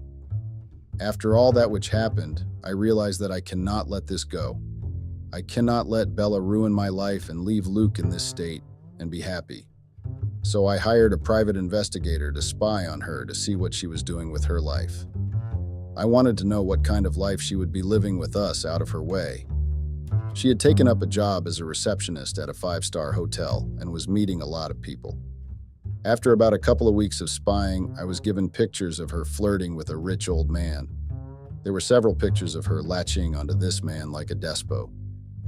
I just couldn't help but think, did I never mean anything to her? We were together for 20 years and she moved on in just a couple of weeks. Did I or Luke mean nothing to her? All those years together, all those things that we had done as a family, meant nothing to her? I can't just sit and do nothing. I couldn't let her get away with it. Luke had gone away for university to another city, as he did not want to run into Troy. I was alone at home and tried to formulate a plan to teach her a lesson. I called her and asked her to meet me after the weekend, and although she was hesitant, I told her I wanted to discuss something about the divorce. She agreed, so I asked her to come home after work. I had prepared dinner and was waiting for her when she arrived around 11 p.m. We sat down and I asked her if she was hungry. She said she was not, and asked me what I wanted to discuss. Clearly, she was in no mood to stay and wanted to leave as soon as possible. I gave her a drink which I had spiked. Within minutes, she was unconscious and I carried her to the basement. I gagged her mouth and tied her hands and feet to the bed. She woke up after some time and was shocked to see what had happened. She started struggling with the ropes. She tried screaming but couldn't. She realized what was going on and was completely terrified. I gave her an injection and she passed out again. I had installed cameras in the basement to record everything that was going to happen in this room. I hired a male escort who would help me with my revenge. I had transformed our basement into a motel room with dim lights so that she cannot make out where she actually is. After my wife woke up, things had been completely different and she felt like she was in a different place. The male escort acted as if she was always there with him. He told her a facky story about how they met at a bar and then ended up in this motel room. The escort started undressing her, and she was enjoying it. She was completely in her senses now. She did not hesitate even a little to get comfy. He was young and willing to have sex with her, and that was all she wanted. As I was looking at the recording sitting in my room, I felt more and more disgusted towards her. Is this what her real face is? All she needs is a man to fulfill her sexual desires? I paid the escort and asked him to leave. Till the time it took my wife to wake up, I got the footage from the previous night and sent it to all her lovers that my private investigator has provided me with. I also sent it to her parents and the hotel she was working for. I wanted to ruin her even more. When she finally woke up, she was tied to the bed again, and I was sitting across her, sipping my morning coffee. It took a while for Bella to understand where she was and what was happening. She started yelling what I was doing in her room. I turned on the lights to show her where she was. She was stunned to know that she wasn't dreaming. She was actually here last night. I took her to the living room, her hands still tied and her face taped. I made her sit and watch the footage from last night. As the footage played, I told her if she ever thought about me or Luke while having fun last night. There were tears in her eyes, but I knew better not to fall for them anymore. I had learned from past experiences that her tears were often a manipulative tactic designed to evoke sympathy and divert attention from her own actions. Despite the sadness in her eyes, I remained resolute in my decision to no longer be deceived by her deceitful ways.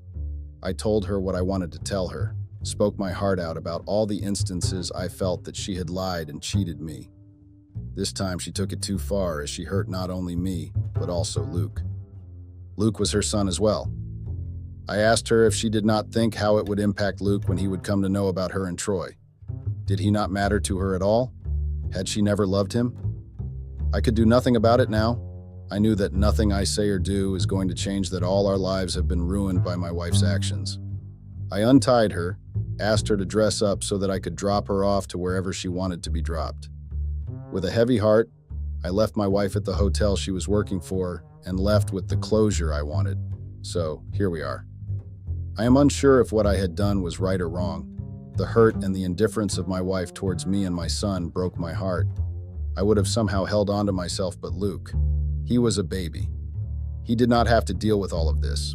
It was not his fault. Why did she have to do this to him? Even after living for 20 years with a person, you cannot be sure if you know them well. I am still clueless about the reasons my wife stayed with me after all that hatred deep down. I am here to share my story and see if there is some advice or guidance I can get from you guys regarding the best course of action going forward. Comments. 1. You Reddit user 1. OP, I am aware of what you are going through. However, I feel that what you have done as revenge was way too extreme. You should just let go of this hatred you have towards your wife and move on. You still have your son who loves you and cherishes you. I believe that you both should move on and stay as away from your wife as possible. Continuing to hold on to this intense hatred will only bring more pain and negativity into your life. It's important to focus on healing and finding happiness for yourself and your son. Surround yourself with positive influences, seek therapy or counseling if needed, and channel your energy towards rebuilding a fulfilling life without dwelling on the past. Remember, forgiveness and personal growth are powerful tools for moving forward. 2. You Reddit user 2. OP, I am shocked at what your wife has done. I am too scared to trust anyone after hearing your story. I can't even begin to imagine the pain and betrayal you must be feeling right now. It's heartbreaking to think that someone you loved and trusted could do something so devastating. I think you did the right thing by sharing your story and seeking support. It takes immense courage to confront such a painful situation and open up about it. I think that you needed this closure and she deserved this type of punishment. A woman who does not care about a man she was married to for over 20 years is a shame. She did not even care about her son. I can't believe that she never tried to reach out to her son after all this. 3U Reddit user 3. Imho, she never really cared about you, the marriage, or your son. She always did what she wanted. There had been so many red flags and so many instances that you let go without getting into details of it. You would have saved a few years of your life and also the embarrassment to your son. He would have at least had his best friend with him if you had left her a long time back. I hope you learn from your mistakes and move on. I started a live stream of my cheating husband. While he was in the act, betrayal is a terrible thing to go through. It tears trust apart and leaves wounds that take a long time to heal. It's been a year since the guy who I thought was the love of my life, it was pretty stupid TBH, broke my trust and cheated on me. When I saw this thread, male and female Redditors who caught their partners cheating, how did you do it? How did you react? I knew I had to share my story because I want anyone who has been through that situation or is going through it to know that they are not alone in this. And although it may seem like the toughest phase of their life, it will pass. I'll start from the beginning so that everyone reading it can get the complete context of the situation. Me and my husband, now ex-husband, Max, are both the same age, 30 years. We had been married for 5 years before I got a divorce from him last year. We have no children together, lucky for me, because I don't want to raise a child with that bastard. We both come from a small town in New Jersey, USA. Our town had only one school, so it was one of those situations where everyone knew everyone. We had always been in the same class. We were in high school. When he asked me out on a date, I thought he looked cute. And so I was like, why not? We dated throughout our high school, and years after that, we did encounter many rough patches in the initial years of our relationship, but we used to get through it eventually. Everyone around us said that it happens when you are young and in love. One thing that used to bind us was the love we had for our small town. While many of our batchmates from school went to different state universities far off, both of us wanted to stay in the town itself. We both graduated from the community college, and while my ex took over his family's hardware store, I joined our town school as a kindergarten teacher. We dated for quite long and then finally decided to get married. It was a natural decision, considering we were in love and all. He told me he wanted to spend all his life with me, and I felt the same about him. 2 years back, we bought our first home together. We spent all our savings together in that house. It felt good to take steps like these as a couple. We had a comfortable life and everything was going well until reality hit hard. Our house was built in the relatively developed part of the town. The houses in this part were only recently built, so it was no surprise that not many houses were taken in our lane yet. We had moved to this house from our rental house, which was right in front of a bar, so you could imagine the noise we had to endure. It felt really good to finally get away from that noise and have some peace. Still, seeing many empty houses around us has started to feel like we were living in a ghost house from some horror movie. The feeling didn't last long as, a few months after we moved, the house just adjacent to us also had someone moving in. I remember watching from my porch as the moving truck came and the movers started taking down stuff to the house. I waited excitedly to see who our new neighbors were. A woman then came to the house and parked her car in the garage of that house. She must be the new owner, I thought to myself before leaving the house for some errands. I thought of introducing myself later to her. Later that night, I told Max that we have a new neighbor. "Someone we know?" he asked. I told him that it was a new face, and I hadn't seen her around town before today. I told him that we should go and introduce ourselves to her. He hummed a yes or something before we went to sleep. I was busy with an event being held at the school, so it was only a few days later when I finally went to my neighbor's house to make an introduction.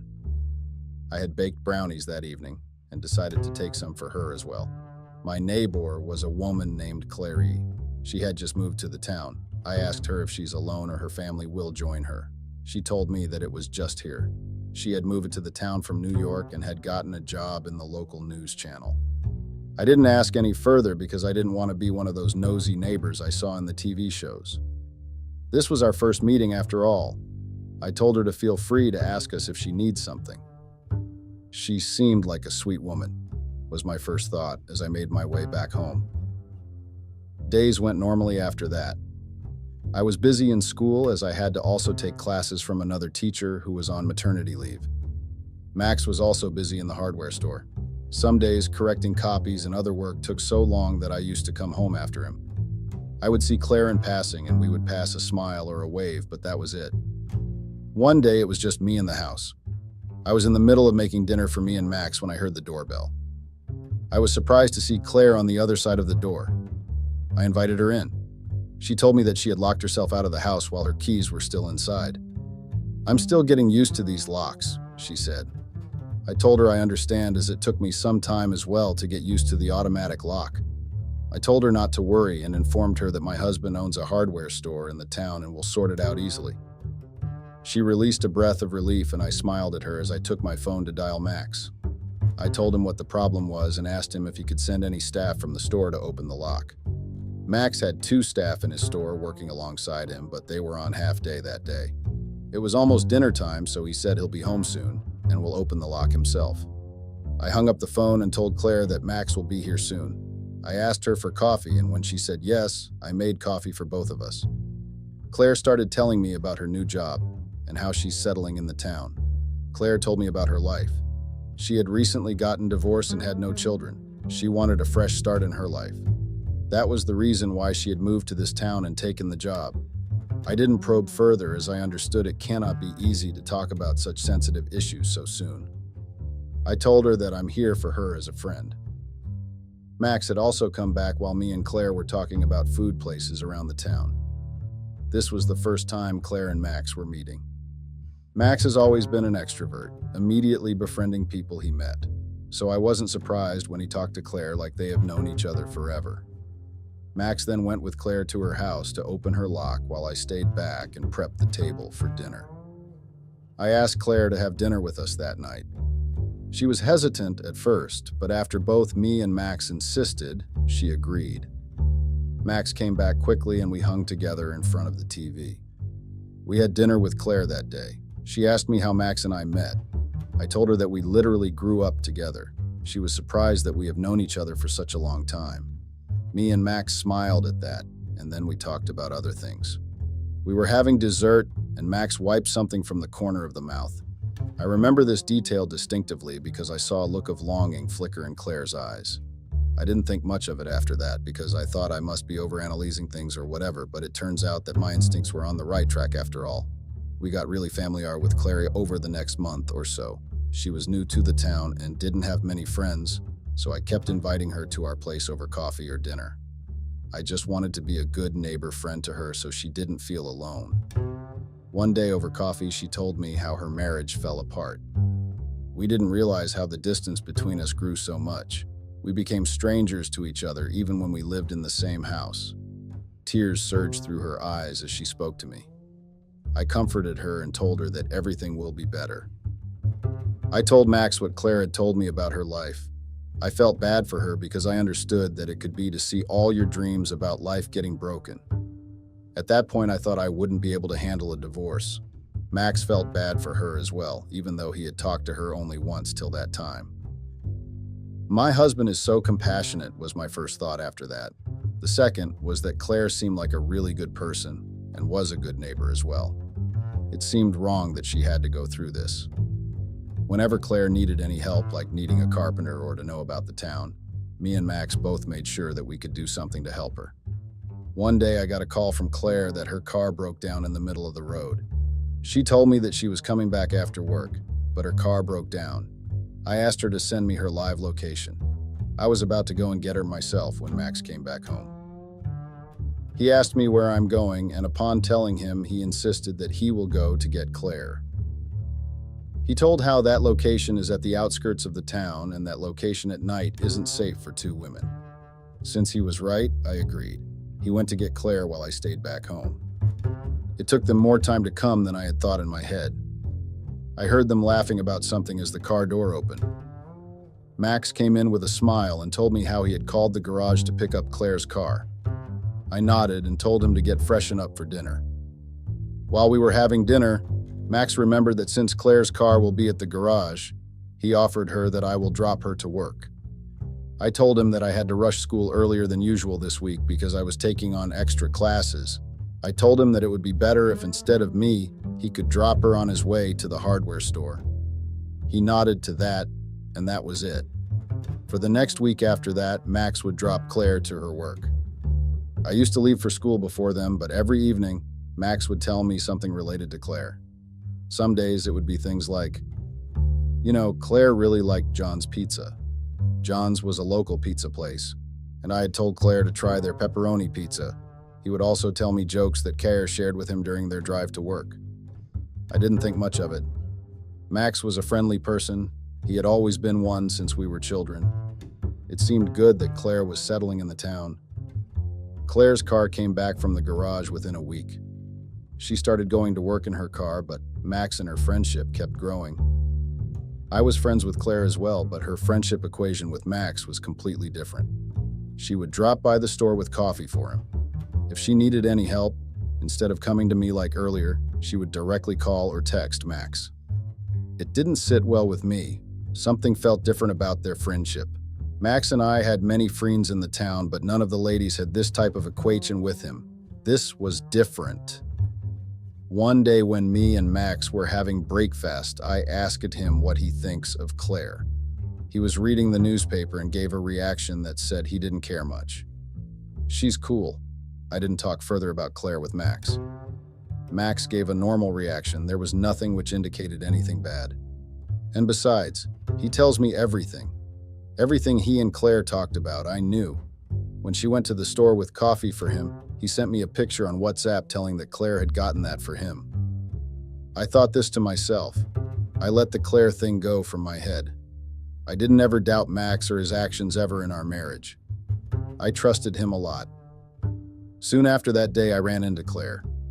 We started talking and she told me how grateful she is to have me and Max as her neighbor. I really couldn't have asked for someone better. You and Max made it so much easier to settle here. Guilt hit me hard for doubting her intentions, even for a short second. Claire had seemed like a good woman to me. Getting a divorce could be tough. She was just finding good friendships in her new life.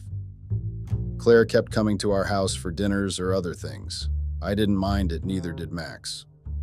One day, Claire needed to go to the nearby town to get a new couch set. She asked me if I would accompany her. I don't have much idea about that town, she told me when she called me up. Since it was a Wednesday, I told her that I have school. I told her that I can go with her on the weekend. She was busy that weekend. Max suggested that he can take her there as he didn't have much work on the store that day. Max dropped me to school and then went to pick up Claire. They went to the town together. Max called me during my lunchtime that day. I asked him how shopping was going. He told me all well. After furniture, Claire had decided to get other things as well, since they were already there. I said it makes sense and told Max to drive safely on his way back home. They came late that evening. I was already done with making dinner and was waiting for Max. When he came back, I told him to get freshened up as the dinner was ready. He made a face like he was going to say, but then nodded yes and went to freshen up. After dinner, when I was putting the dishes in the dishwater, I got a call. My friend Cindy was calling me. I picked it up. After a bit of small talk, Cindy asked me if everything is all right between me and Max. That surprised me. Why did Cindy suddenly call me after so long to ask this? I thought to myself and asked her as well. Yeah, everything is good. Why are you asking? Cindy then said, "Oh, it's nothing. I was out with my friends for dinner today in the next town and I thought I saw Max with another woman. They were quite intimate." She continued as to how it could be someone else, and she must be mistaken. Intimate in what way? I asked her. She told me that they were sitting really close, and the woman was constantly touching the man. I knew that Cindy wasn't mistaken. It cannot be a coincidence that the same day Max and Claire went out, Cindy saw someone else that looked like Max with a woman, and that too in the same town. What the fuck is going on here? I kept thinking. Why didn't Max tell me that he had dinner with Claire? He usually told me everything, but he didn't mention anything today. I thought that I'll just ask him myself instead of waiting for him to tell me. When I went to the bedroom, I asked him what all they did today. He hesitated for a moment, but then quickly covered it up and told me how he helped Claire picking up furniture, and then she did some more shopping. That's all. He didn't mention anything whatsoever about having dinner with Claire. Something inside me, my gut feeling or my sixth sense, whatever it is called, told me that I shouldn't tell Max about my call with Cindy. I went with my feelings and didn't tell Max anything. I was going to wait and see what else he was hiding from me. Everything went quite normal for some time. I was busy with school while Max was busy in the store as well. I smiled at Claire whenever we crossed paths, but that was it. She had settled in the town by that time. I hadn't asked him about what Cindy had told me. It kept nagging me that he hadn't told me anything about the dinner. One weekend, I was supposed to have lunch with my friends. School had been so busy that I almost never got the time to see them. Max told me that he's going out to meet his friends as well. We went to our destinations separately. In the middle of lunch, my friend Rhea asked me how my neighbor was. I told her about Claire. I said she seemed like a good woman. She told me that she had someone in the grocery store talking about how she has a boyfriend. It was a typical small town thing that the locals gossiped about anyone and everywhere. Claire wasn't going to be an exception. What Rhea said confused me a bit, as I haven't seen her around any man. If she did have a boyfriend like Rhea just said, shouldn't, as her neighbor, I would have seen him at least once or twice. Besides what Rhea told me, I enjoyed spending time with friends. On my drive back home, I kept thinking about what Rhea had told me and what Cindy told me that day on the call. Something wasn't adding up, but one thing was sure, that my husband was hiding something from me. Lately, he had started avoiding looking me in the eye when talking. It was a very small thing, barely noticeable. I wouldn't have even paid attention to it if I didn't know him for so long. It was a habit of his to avoid eye contact when he's lying or hiding something. I had learned this in the starting of our relationship only. I had my suspicion that something was wrong, but there wasn't anything substantial so that I can finger point at it. I decided to find out what was going on to either confirm my suspicion or end it. I decided that I'll just keep an eye on Max and Claire. One day I had to take a reroute from school to home. There was some construction work going on the way I took it every day. I thank my stars till this day for that, because otherwise I don't know how long I would have lived in that lie. I saw Max's car parked in a quite deserted area. It was quite a long route, so no one usually took it. I was surprised as to why Max was here when half an hour ago he told me that he was in the store. I parked my car in the shadows with quite a distance between our cars. He couldn't see me, but I could see them. I saw my husband and my neighbor getting intimate with each other in his car. I would be lying if I said this I didn't expect it. In my gut, I knew that something was wrong. I just didn't expect to find it like that. That cheating piece of shit went behind my back. Sitting there, I saw my love of life, what a joke, with the woman I considered my friend. Fucking bitch. I had two options at that point of time. Either I could have gone and confronted them. I knew they'll give me some shitty lie or excuse. Or I could act like I didn't know what was going on and make them pay for going behind my back. It wasn't difficult to make up my mind. I didn't want to waste my energy with these lying people anyway, so I took their pictures and made my way home. When Max came in that night, I acted like the doting wife I was, and he pretended like the perfect, caring husband. Lying bastard. I didn't sleep that night. All my thoughts about how our marriage took this form. I kept thinking if there was something I could have done to prevent this. Maybe if I would have given some more time, then this wouldn't have happened. Seeing my marriage crumble was difficult. That night, as Max was sleeping comfortably like he wasn't cheating on me, another thought came to me. It wasn't my fault that he was cheating on me. He consciously made the decision to cheat on me when I trusted him, and I was going to make him regret doing that. That much was final. The next day, I met my best friend, Kara, in the local restaurant. Max, Kara, and I had all studied together in the school. She was now a housewife. Kara was shocked when I first told her about Max and Claire. I told her everything from how Kara moved in and what followed after stopping in the middle when I couldn't stop my tears. Kara comforted me. She said everything will be all right and that I can file for the divorce and start fresh. I told her that wasn't enough. I needed to do something before doing that. Kara didn't understand at first, but when I explained to her how I had given my everything to Max, all my firsts, all my love and devotion, I told her I wasn't going to just let him go and live peacefully. I needed more than that. Kara understood where I was coming from and said she'll figure out with me what to do about Max. We'll make him pay, she told me, surprised with the determination. I went home after and continued the act of not knowing anything about my cheating husband. A few days later, the school had organized a picnic for the kindergarten kids. We were supposed to take the students to trek and then camp for the night there and then come back the next morning. I went home after school to find Max texting with a shy smile on his face. I had no doubts who he was texting. I had enough of this nonsense. I wasn't going to wait anymore. Suddenly, an idea struck my head. I immediately texted Kara, and after getting an instant reply from her, my plan was set. I told Max that I'm going to the school picnic with the kids and would not be back home the next night. He was completely fine with that, of course he was. No cheating bastards want to spend their nights with their wives.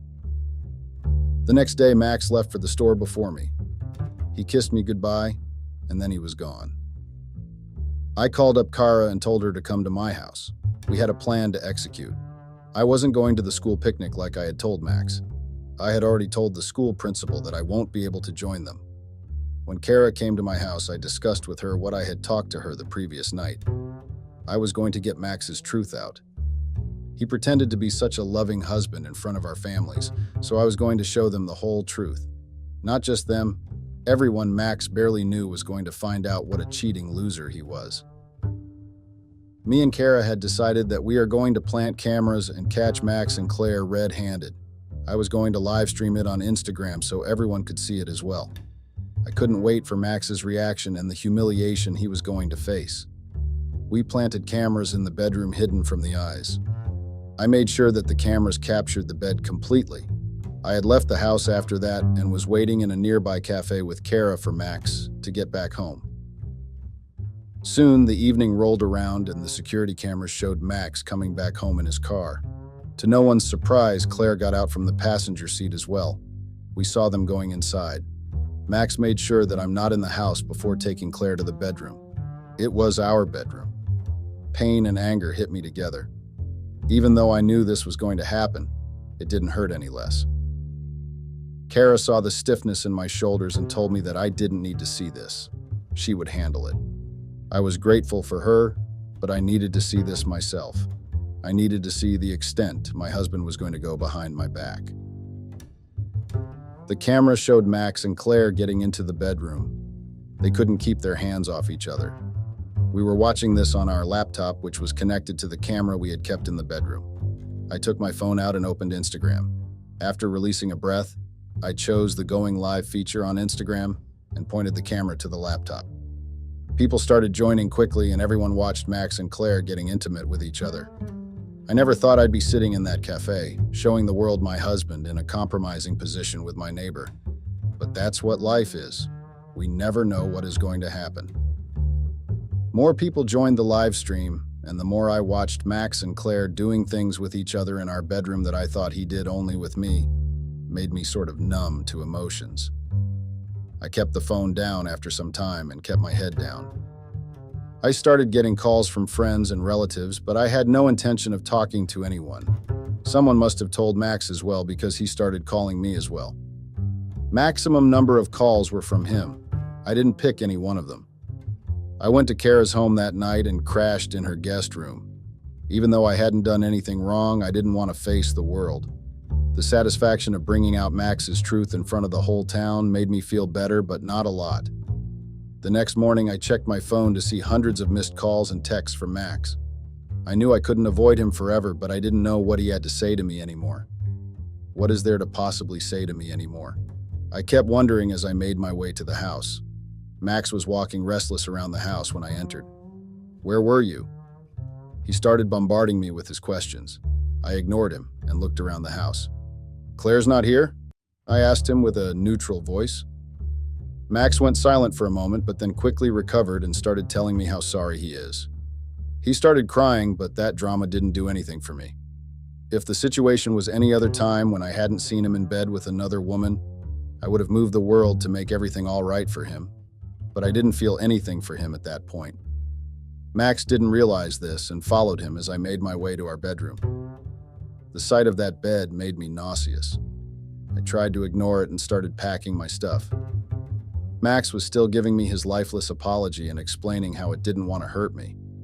I just wanted to get out of the house, but packing my whole life took time. I had to listen to Max's shitty excuses at that time. He was telling me how they were just friends at first. Max told me that he used to comfort Claire about her divorce, and in moments of weakness and vulnerability, they got intimate with each other. That made me laugh. Not only was he a cheater, he was a stupid human being as well. He was literally trying to justify his adultery to me. When I had enough, I told him to just the shut fuck up and leave me alone. I quickly packed the important stuff and left the rest for the movers. I told him that my lawyers would be in contact with him soon regarding the divorce. He gave a weird look like he was heartbroken or something. Cheaters don't get heartbroken. I left the house and then went to my parents' house. I'm not gonna lie and say that everything was easy. It wasn't. Even though I acted strong in front of Max, my heart was deeply hurt. He was the man I imagined my whole life with, and getting betrayed by him did some great damage to me. I didn't let that stop me, though. I went to my lawyer's office a few days later and told her I needed divorce.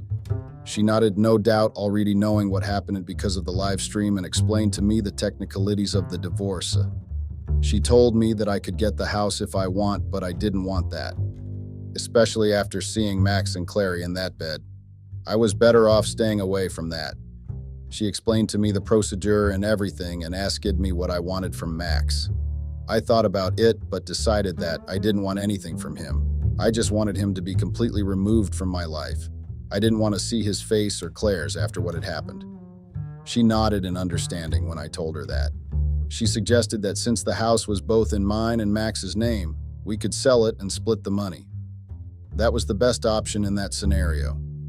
If Max wanted to build a shrine of the place where he and Claire met and started going behind my back, he could simply buy my part from me. I didn't have any problem with that. I was happy with the knowledge that he cannot walk anywhere in town with his head held high. Everywhere he would go, people would look down on him. He couldn't be especially seen with Claire anymore. People would give him such disgusting looks if he was seen with her. I'm not an evil person, but I'll be honest with you all, the knowledge did soothe my heart. My lawyer told me that they'll contact Max and will let him know about the divorce and the house. I left the office and made my way back to the car.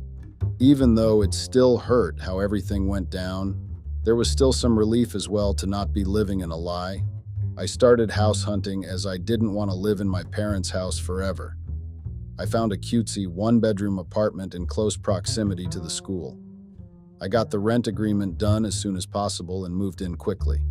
I started going to therapy. It helped me a lot in accepting that I couldn't have done anything to make Max faithful. He was responsible for his actions.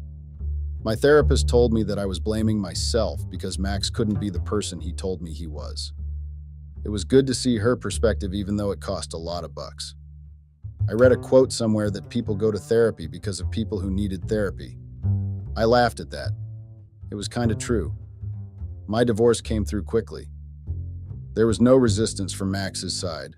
The last time we met was at the court when he told me how sorry he was, and if he could, he would undo everything that happened. I didn't forgive him or anything. I didn't even want to talk to that piece of shit. My friends told me that Claire had quickly left the town. She didn't even give her resignation and just vanished after that day I live streamed them. No surprise that she couldn't face me after stabbing me in the back. Max also left the town after our divorce was finalized. It wouldn't have been easy for him to face everyone after what he had done. I wondered for a minute if he went to Claire, but then took the thought out of my head. I didn't care about either of them. It has been a year since the court granted my divorce. The house has been sold and I got the money. Max contacted the lawyer and told her that I can keep his share as well. But I flat out said no. I don't want that bastard to feel better by giving me some money. The damage he caused was irreparable. He deserved all that humiliation because he broke my trust and cheated on me, but I didn't do anything to deserve that betrayal. I was loyal to him through our entire relationship. Anyone reading this who has gone through this or is going through this, I want you to know something. You couldn't have done anything more to get their love or faithfulness. In my recent session, my therapist pointed out something really beautiful. She said, and I quote, "There shouldn't be a need to earn someone's love or loyalty. We all deserve it just by being the way we are." This really stuck with me. Even after a year, I still feel hurt sometimes. Sometimes I get nightmares, the video of Max and Claire keeps replaying in my head, but then I remember my therapist's words and try to move on. It's getting easier with time, and I think I'm finally reaching a place of happiness and peace. Thank you for reading my story and for your support through the comments. It means a lot to me. Update. There were a lot of comments asking if Max had tried to contact me. He had when he left the town, but I blocked his number. I also blocked him from all social media platforms. My ex-in-laws live in the same town, but we hardly cross paths, and whenever we do, we just smile and go in our respective directions. Max's mother told me after our divorce how she feels ashamed for what Max had done. I told her it wasn't her fault. I hope that I can reconnect with them in the future. Hi everyone, I had the craziest experience with my wife. I got married to a greedy, selfish woman with no care for anyone but herself. Yes, Reddit. I got married to a gold digger. The most interesting part is that I don't even have gold. I know you're wondering, which gold did she dig? You know that feeling of confusion and excitement at the same time? That's exactly what I feel right now because my wife got exactly what she deserved. She thought she could bite more than she could chew and go scot-free. My wife believed she could eat her cake and have it back. I've always been taught to be content with what I have, so I have lived my life in a simple way. I have never desired things that could cost me dearly. My wife is not like me. She got greedy and decided to cheat on me because she thought the grass was greener somewhere else. Newsflash. She got the karma she deserved. She even tried to get me back after things went bad for her and her partner. Reddit, do you think I'll be that stupid? There is no excuse for cheating on your partner and making a fool out of them. I can't wait to tell you all what happened. But before that, I'll need to let you all know how I got married to my wife. Our marriage was not planned at all. In fact, I got married to her to save her from being married off to an old man. My wife, F37, and I, M40, have known each other for over 30 years now. Yes, I'm serious. I have known my wife for 30 good years. She's almost like a part of me. I mean, if you know someone for more than half your life, you'll get attached to them. 3 decades. My wife did not even think about the 3 decades we have known each other. That's a lot of time. 30 years is a very long time to just be thrown away like that. I know you all are wondering how it's possible that we've known each other for 30 years. My wife and I are from Lagos State, Nigeria. I lived in a town named Surulere in Lagos.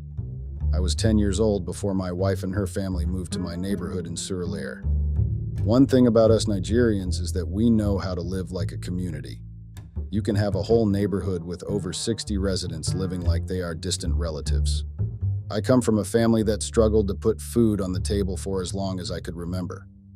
My wife, on the other hand, was just 7 years old when she moved there.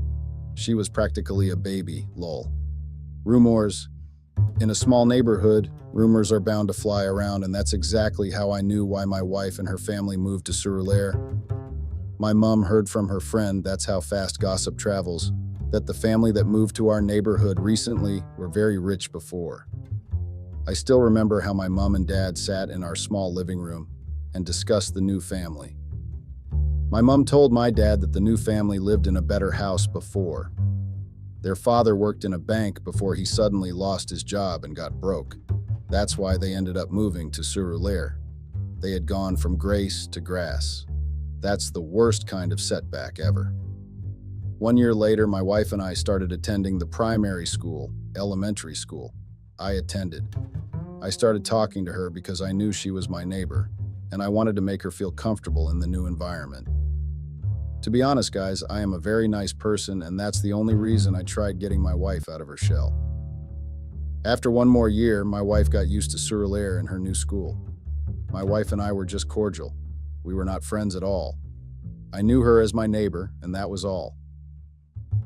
Years passed by, and we slowly started playing together and going to school together. We became friends, and even our families became close. My wife always told me she wanted to make it big in life and become rich. Years later, we finished our primary, elementary, and secondary high school education. That's where all the problems began. My family told me I could not go to the university, college, so I had to go learn a trade or start farming to earn money. I was fine with it at first, but as time went on, I was not okay with that. I started working as a mechanic and earned some money to send myself to university. My parents were against it at first, but as time went on, they allowed me to go. My wife, on the other hand, was told there was no money to send her to college. For women, it was harder to further your studies because after school, marriage was your next focus. One day, my wife ran to the mechanic shop I worked for back then with tears in her eyes. Dear Reddit readers, when I say she had tears in her eyes, I mean it. She cried her eyes out. I remember being so shocked and confused. I did not know what to do about the situation, so I held her hand and tried to calm her down. She fell to her knees and told me she wanted to run away. I was shocked. Yes, I was very shocked. I asked her why she wanted to run away, and she told me her family was planning to marry her off to a stranger. I got very angry because I knew that one thing she always told me she never wanted to do was get married to a man she did not like. She always told me of her dreams of going to a college, and each time I told her how impossible it was. They had a beautiful daughter that was 23 years old. She was old enough to get married to a rich man. They did not care if he was old or not. After making my wife calm down, I told her to go back to her house and get some sleep. She told me she was not sleepy, but I did not listen to her. I escorted her back home, then went back to my place of work. After work that day, I could not sleep at all.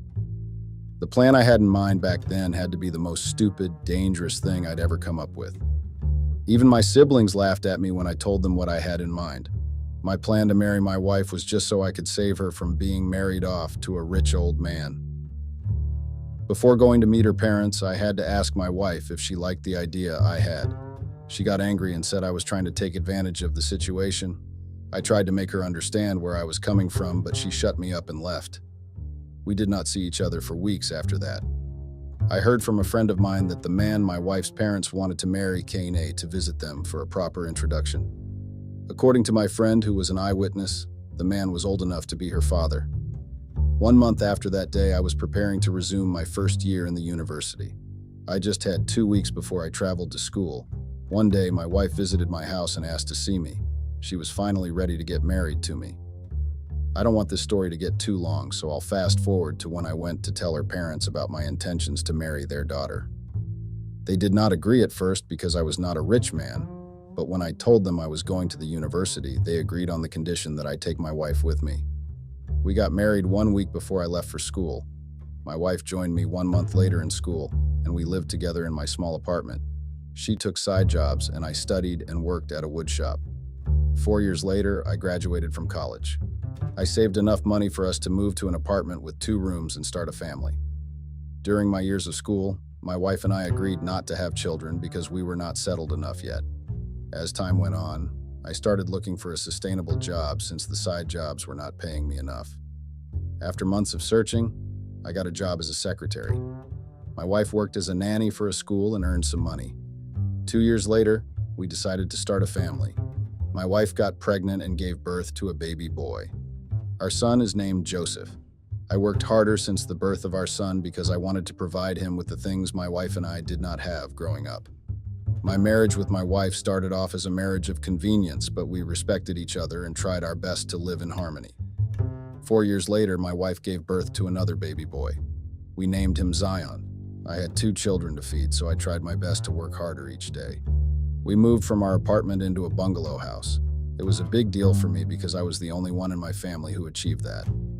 I know you all are wondering how all the problems began. Well, stay with me because my experience is about to get really interesting. My wife has always been a woman who cares a lot about her looks, position in society, and wealth. Even when we were kids, she would tell me all about her big dreams. I have big dreams too, but I like to dream realistically. I like to work as hard as I can, then see where that takes me. Even after moving into the bungalow, my wife still felt like I was not doing enough. She compared our house to that of her friends and relatives.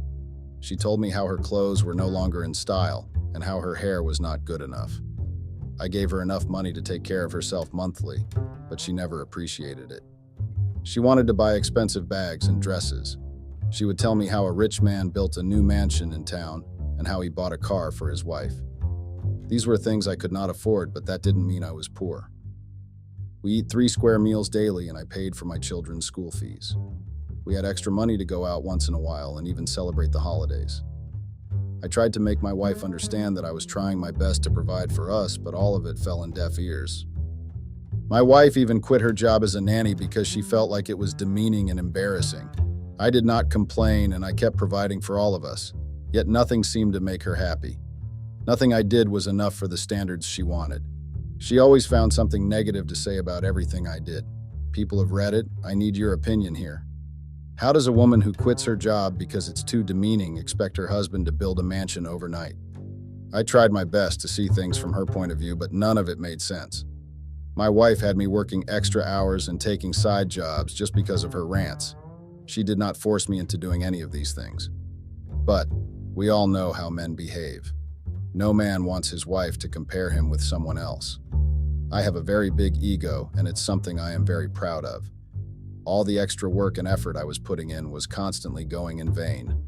I'm a human being, which meant as that went on, I got very tired of my wife's unnecessary nagging. I stopped trying and just kept working. I did not see the need to sweat unnecessarily, just to buy overly expensive bags for a woman that kept comparing me to as many men as possible. Maybe my wife thought I was stupid back then. I still don't know. I owned a house and we were eating every single day without any problems. I did not want her to get ideas into my head and make me greedy. All I could do was work hard.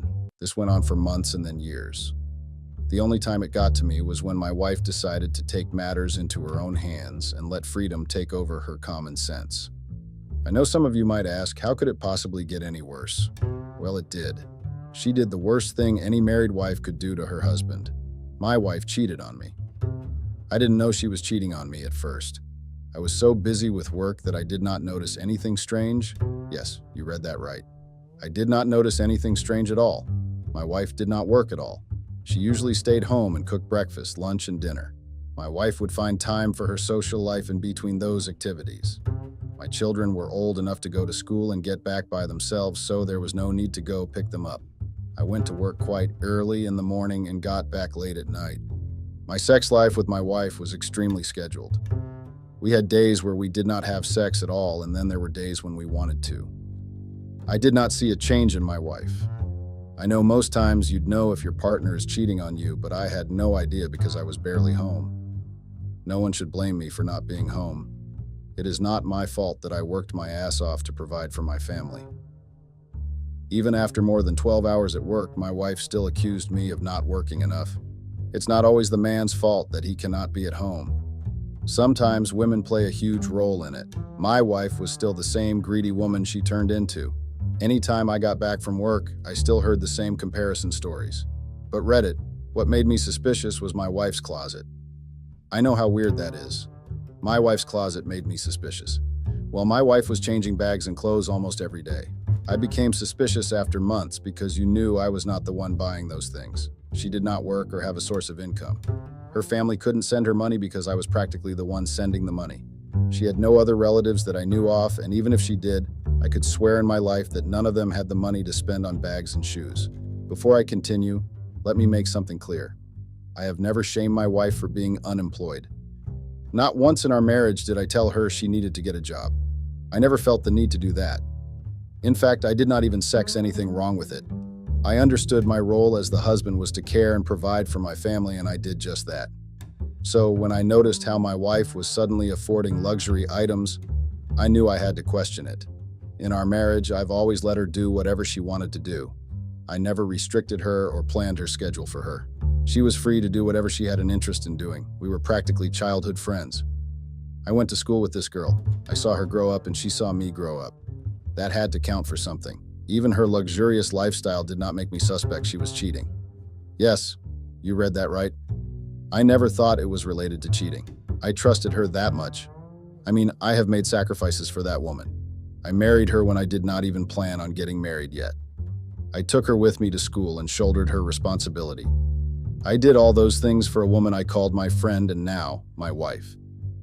I never thought I would ever demand loyalty from her. I thought she had the common sense to know what loyalty meant. To be honest, now that I think about it, I feel that I made the mistake of trusting her so much. I thought too highly of her, and that is how I messed up. Never, I repeat, never trust someone so blindly and expect loyalty from them just because you think they would remember all that you did for them. I made this mistake, and I swear the circumstances hit me in the face very hard. One day, I decided to confront my wife. I had observed her for months and planned to ask her what was going on. One way to know when someone is doing what they are not supposed to do is when they get very defensive. I have realized that defense is a fork of shield for most people who are in the wrong. Immediately, I spoke to my wife about it. She got very defensive. She swore on her life that she was not doing anything wrong. I did not even accuse her of anything, lol. All I asked was where she was getting the money from. That was literally all, and then she decided to overeat. I was surprised because I did not expect that kind of reaction from her. I did not think she'd get so defensive. I remember trying to calm her down and explain to her that all I wanted to do was ask where she got all the money she was using to fund her lifestyle. My wife broke into tears when I persisted. I feel like laughing now that I think of what happened that day. It was so funny. It's funnier now that I know I almost caught the deer. Her crocodile tears looked so real, I almost believed I did something wrong. But of course, I did not back down. Her tears did not affect me because I knew she had no reason to cry unless she was guilty. When I realized that she had no plans of telling me the truth, I let her be. When I say I let her be, I don't mean that I forgot all about the incident. Of course I didn't. My wife was buying different shoes, bags, and dresses every weekend. Not just that, I got to know from her children that she was hardly home.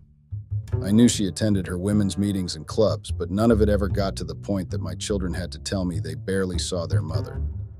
I made my wife believe that I forgot all about the incident and just saw that she would get comfortable and go back to her normal lifestyle. One thing about me is that I'm a very disciplined man. I was raised to be that way. There's never a day in my life where I sit down and blame other people for my own shortcomings. If there was anything I lacked, I worked hard to get it. I never played the blame game because I know only lazy people. I decided to keep an eye on my wife to see what she had been up to. It was very difficult because, like I mentioned earlier, I came home very late at night. I did not have the time to keep track of her events. It did not help that my wife stayed home all through the weekend. She was very smart with her activities. She knew I stayed home during the weekend, so she behaved. It took months for me to really get an idea of what my wife had been up to. It took that long because I barely had any time for myself.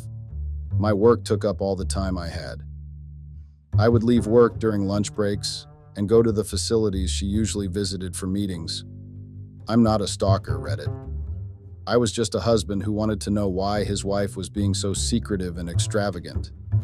I needed to know why my children hardly saw their mother. I had to stalk her if that was going to give me my answers. Each time I went to the buildings and facilities she usually worked in, I did not find her there.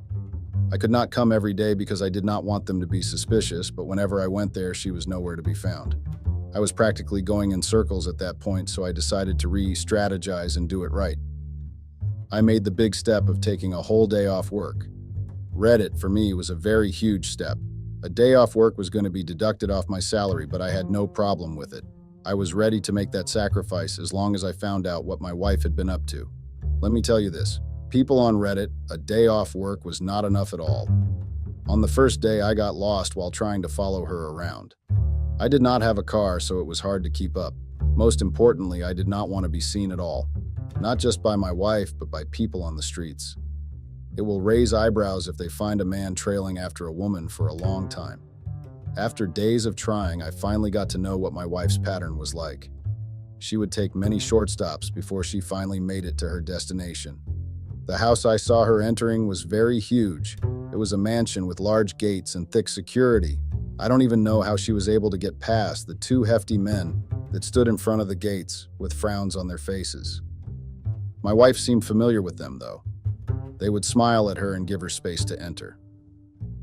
When I got back home after the second day of following her there, I was very suspicious. I did not like the feeling I had when I saw her getting into those gates with a smile on her face. I didn't even remember the last time I saw my own wife smiling. I'm at home. I wanted to confront her that very day, but I knew none if it would lead me to the real truth. Yes, Reddit, I know I am a fool. I should have walked up to her that very moment and demanded answers, but I chose not to. I decided to patiently wait till I got enough evidence. 1 week after that, I threw myself into work because I had a lot to do. The day offs I took left me with a lot of workload. I even forgot all about finding my wife going into a mansion. I had to cover up for all the lost time because I did not have time to think about my wife's activities. Once in a while I'd think about it, but I brushed it off my mind as fast as it came. I had friends, but I did not tell any of them about what was going on in my house. I would look weak if I decided to take my matrimonial troubles to people outside my house. I was everything but weak. I was a man who had to save his marriage and his home. One day I was sitting at home after a long day of work. I just had dinner and was about to drift off to sleep when my wife told me she had to speak to me. I asked her what it was about, and she said she was tired of living such a poor life. That night I was very surprised. I could not understand why she started ranting unprovoked.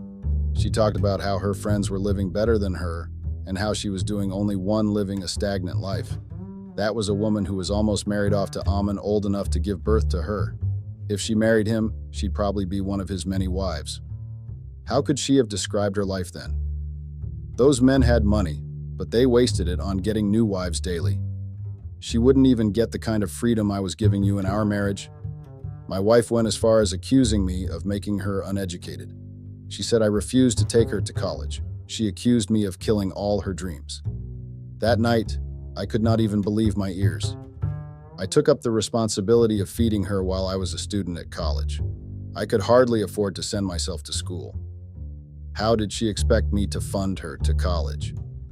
Even before getting married to her, I made it clear that I was still struggling myself and that our life was not going to be rosy.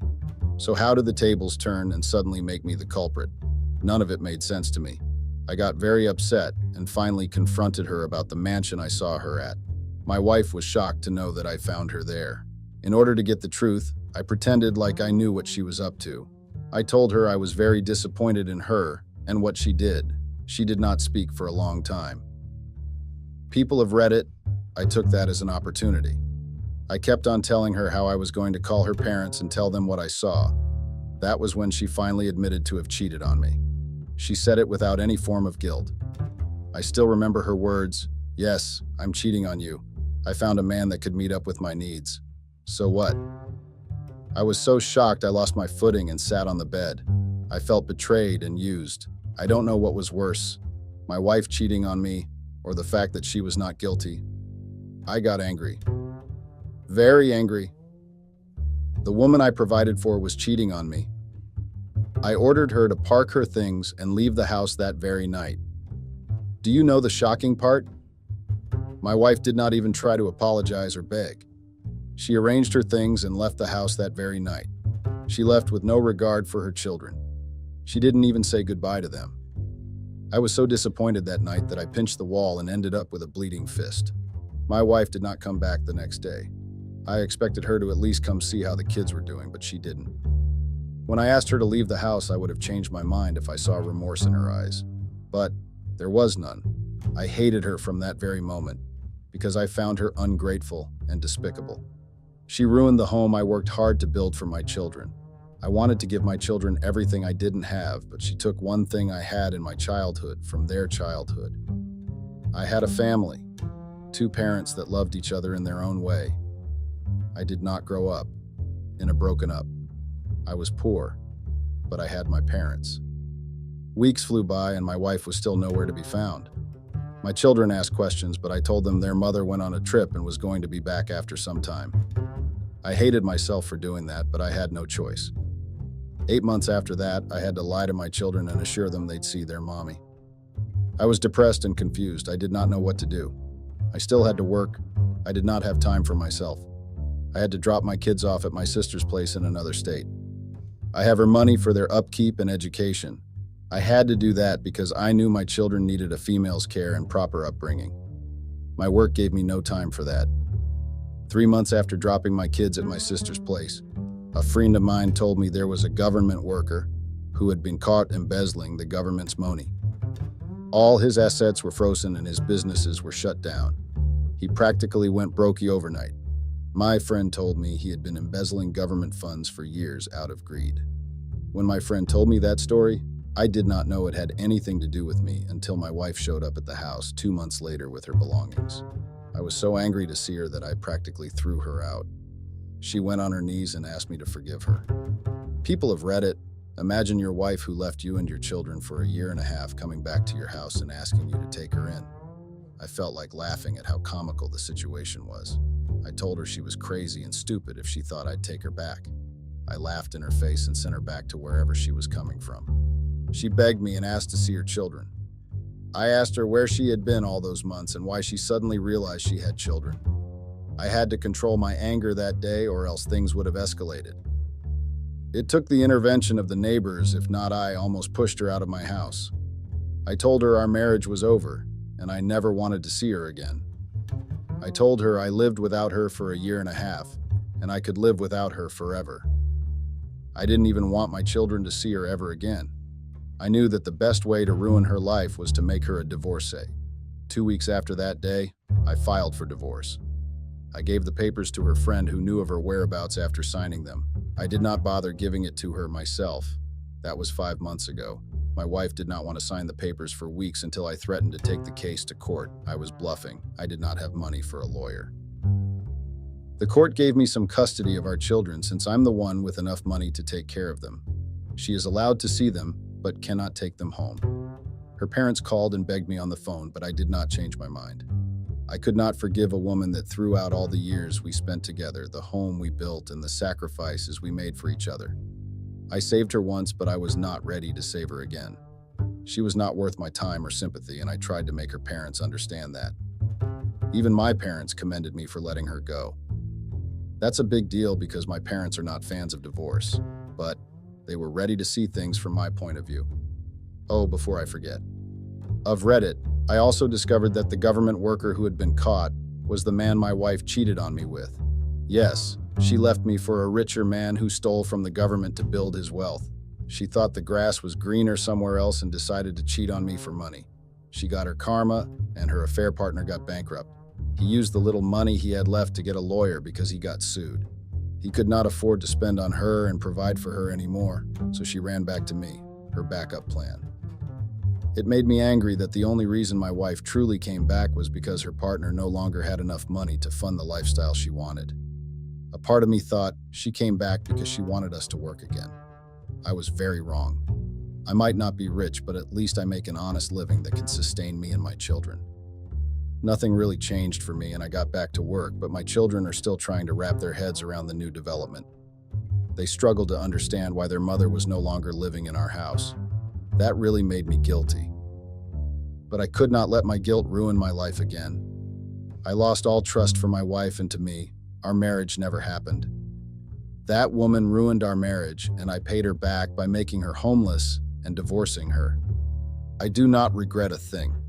I know I am not the only one with a story like this. I'm grateful to have moved past it. Thank you all for reading this crazy life experience of mine. I hope I've been able to show some people that they're not alone. Thank you, Reddit. Comments. Reddit user. I cannot believe that a woman you sacrificed so much for would stoop that low and do that to you.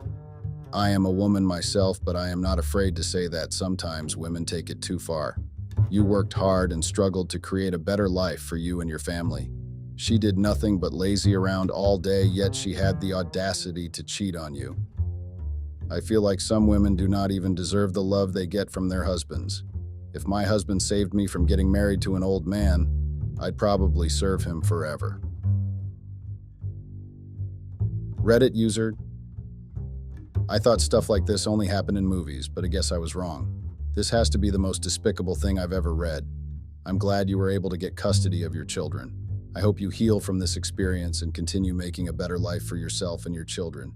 There's nothing worse than marrying the wrong person. I wish you all the best. Reddit user 3us. I'm usually not one to comment on posts, but this one had me laughing and crying at the same time. At first, I tried seeing things from the woman's point of view, but I changed my mind. Your children deserved better. I'm happy you did not take her back. That could have made you a very big fool. People like her do not change. The only reason she came back was because things got sour in her partner's life. People like her only want you when you have something to offer. Shameful. I'll never forget the day my life changed forever. You know when you were your father's last hope to run his businesses and continue what he had started? I didn't know that my small misstep would cost me everything, including what my father had worked hard for. If someone was once in my situation, what would you have done? How would you have dealt with the greedy and selfish husband? Let me take you over to what happened before the whole ordeal. So I, F30, met this fine gentleman while we were in university. We were studying at University of Johannesburg, UJ, in South Africa. I was doing my third year in business psychology, which was my last year to obtain a bachelor degree. My aim was to get a master's degree on the same course, so I was going to continue studying till I got my qualification. Well, my goal was to start a business coaching company, helping business owners develop their soft skills, such as communication, flexibility, leadership, problem solving, and time management. My husband, M34, was doing his fourth year of diploma in business law. We met at campus. I was in a cafeteria sitting alone going through my books because I had a test coming up, so I needed to focus more in order to pass, which meant I didn't need any distraction. I was revising some questions when Brian came and sat down on the table I was at. He was a clean and handsome guy. His spectacles suited him very well. Though he looked like a snob, he was still handsome. He asked if I needed any help because I looked stressed. And yes, I was stressed. The test was stressing me out, but I had to do what I had to do right. I ignored him for obvious reasons. 1. Being I didn't want to entertain university boys, I had to focus on what I went to university for. 2. I didn't want any destruction. His handsome snobbish self was a destruction enough, but I didn't want to give him that satisfaction. He kept trying to converse with me until I asked him to go, and I didn't need his help, which he didn't do. I was relieved when it was time for my next class, so I left him there without saying anything. He kept coming whenever he was on lunch break or didn't have any class, trying to talk to me and asking me out on an ice cream date. I was charmed by his enthusiasm, but I wouldn't show him. I wanted him to sweat a little. You can't expect a girl who gets everything at home to just jump and say, okay, let's go out for ice cream, right? As much as I got everything at home, my father was a businessman, and my mother was a head of department, Chad, at Spark Randburg High School. I was the only child they had. I admired my parents' relationship. As much as my father was not perfect, but he was an awesome parent. My mom, on the other hand, Sai, was a very strict parent. She always wanted perfection, but nonetheless, she was a great mom. The love they shared was so amazing to a point that I looked at them as my role model. They shared everything, did everything together, but most importantly, they loved each other very much. That's what I wanted when I got married. Okay, enough about my parents, let's go back to my husband. So after the whole month rejecting him and him not giving up, I eventually agreed and went out with him. We started getting along from there. As snobbish as he looked, but he was funny and had the brains. We started off as friends. We would go out a lot, trying out new restaurants. He was from a big township called Davidon. As time went by, we got closer each and every time we spent time together. He lived in one of the student apartments in Auckland Park, which was not far from our campus. I loved spending time with him. I would miss him when he was not around, or if I didn't talk to him for a day. I think I fell in love with it. Or didn't I? He became my best friend. We shared almost everything. During December holidays, he was supposed to go home in Davidton, but he didn't, since he took holiday jobs to cover his studies and send money home. He came from a financially stretched home, which made it his responsibility to take care of his family and his study fees. He had 3 younger siblings who depended on him and a mother who was an alcoholic. As much as his background was not good compared to where I was coming from, I fell in love with him. I used to go to his workplace to bring him lunch. He took a job as a bartender at one of the busiest nightclubs during weekends. He used to do night shifts because it would be busy at night, plus it was a festive season. And worked as a waiter during the weekdays when he didn't have classes. I loved the way he was dedicated and tried everything for his family and himself. I remember it was the 16th of December, which was a public holiday. He invited me to his home to meet his siblings and mother. I admired the relationship he had with his siblings. He had that fatherly love and warmth. His mother was a very kind and welcoming woman, but her alcoholic behavior was a problem. I asked him what had happened to their father, and I saw sadness and sorrow in his eyes, so I didn't ask anything further. All I wanted to do was to love him and his family despite their background. My mother once asked if I had a boyfriend because I was going out a lot, even on holidays. Well, I used to spend holidays with my family or visit my father's hometown called Greytown in KwaZulu-Natal. I was not ready to get lectures from my mother, so I denied having a boyfriend and told her that I was going out with friends.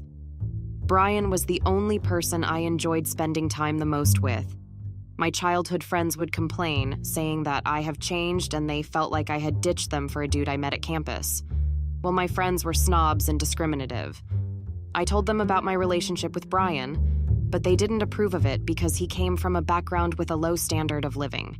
I hate people who judge others by their background while they don't even know their own background. They just know their parents and their big homes. My father taught me to embrace where I was coming and never judge or look down on other people despite where they were coming from. So hearing my friends talk low of my boyfriend as if he was not trying to better his life changed our friendship, which made me spend more time with Brian than with them. My father always reminded me the importance of family, knowing your roots and respect, which was why he made it his mission to take me to his hometown, to know about his roots, which are mine also. As strict as my mother was, I was glad she was not like my friends' mothers. I liked them, but they were too big for their own shoes. They forgot the importance of humanity and respect for others just because they were married to people who had money. I won't say they were rich, but they were affording. My mother was also from Greytown. Her and my father were high school sweethearts. Cute, right? The people I called friends used to say Brian was just with me. Because of my parents' money and he didn't love me, he was just using me to gain something. After they had said that, I completely ended the friendship because it was fake. So the only person who became my friend was my boyfriend. Brian and I dated for 2 years. He had finished with his studies and graduated. I was so proud of him. I introduced him to my parents a year after we had started dating. My father welcomed him, but my mother was a little suspicious of him, though she tried by all means to hide it. My mother gave me a lecture on how I should not trust Johannesburg boys. When we start being intimate, we should use protection because she didn't want unplanned pregnancies and the boy would run. She was so caught up in what everyone was saying about Johannesburg boys and its city. She said Johannesburg was only a city for opportunities, not to find a soulmate because life was too fast, especially for the ones who came from the villages. I understood her, but I was not going to fear that Brian would change me someday or leave me for another person. Would he? He was not perfect for everyone, but he was for me. I mean, he was my man after all, so I didn't need anyone's validation to see that he was perfect for me. He got an opportunity to be a legal intern at Total Energies Marketing South Africa, Pty Ltd, which was based in Johannesburg CBD.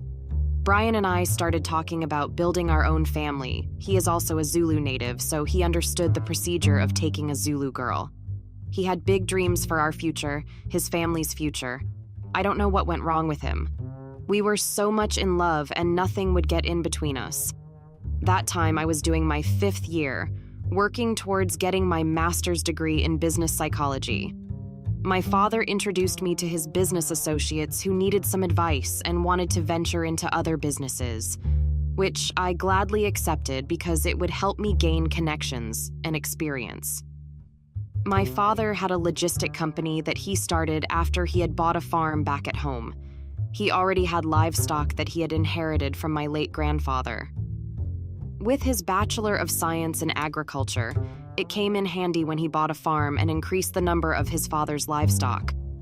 Village people used to buy his cows whenever they were to host ceremonies until this one time when his livestock almost got stolen. He decided to buy the farm, not only for his livestock's safety, but to also expand his business. He started by getting orders from supermarkets around Greytown to deliver fresh fruits and vegetables. His fruits and vegetables demands got high. Then he decided to buy a truck that would transport the goods to retail markets. That was when his business expanded to other cities, later got orders outside the province. I remember all this because he used to take me to the farm and taught me the importance of working hard for your own wealth. My father was my inspirer. I remember when his business was not doing well. His accountant or financial advisor had stolen a lot of money and didn't pay taxes, so the South African Revenue Services, SARS, wanted to shut down his businesses until he had paid the money he owed. My father was so devastated because the guy had gone AWOL. He went through a depression phase because of the pressure he was getting from SARS. I thought I was losing my father that time. He had resorted to alcohol and started shouting at my mother for no reason whenever he was drunk. The sour home situation went on until my uncle, who was a lawyer, helped him with the case and found him a business therapist, who then helped him get over the depressing phase he was going through. A couple of months later, the person who had stolen money from my father was found and got arrested. That was when I got in love with business psychology studies. I wanted to help business people who were going through what my father went through. I saw how my father was when his business was in jeopardy of being closed down and how depressed he was. It didn't only affect him, but it also affected us as the whole family, including the family that stayed in the village. I never wanted to see any business owner struggling or going through something like what my father went through. I didn't want to see businesses being shut down because of selfish and greedy people like that financial manager he had. I was so determined to make my father proud, even if it was the last thing to do. So I studied hard to achieve my goals. 7 years of studying business psychology was no child's play, but it was worth it. I had a very patient and supportive partner. We dated for the full 7 years, but he had paid for my bride price, which is called lobola in our culture. Every cultural procedure, so we were only left with white and traditional wedding. He proposed when I was doing my 5th year, then visited my family to show respect and do what was right. I thought he was my soulmate. I remember when my father asked if I was ready for marriage, I told him that I was ready, but I wanted to graduate first. So the traditional and white wedding had to wait till I got my master's degree. We traveled all the way from Johannesburg to KwaZulu-Natal for the lobola negotiations.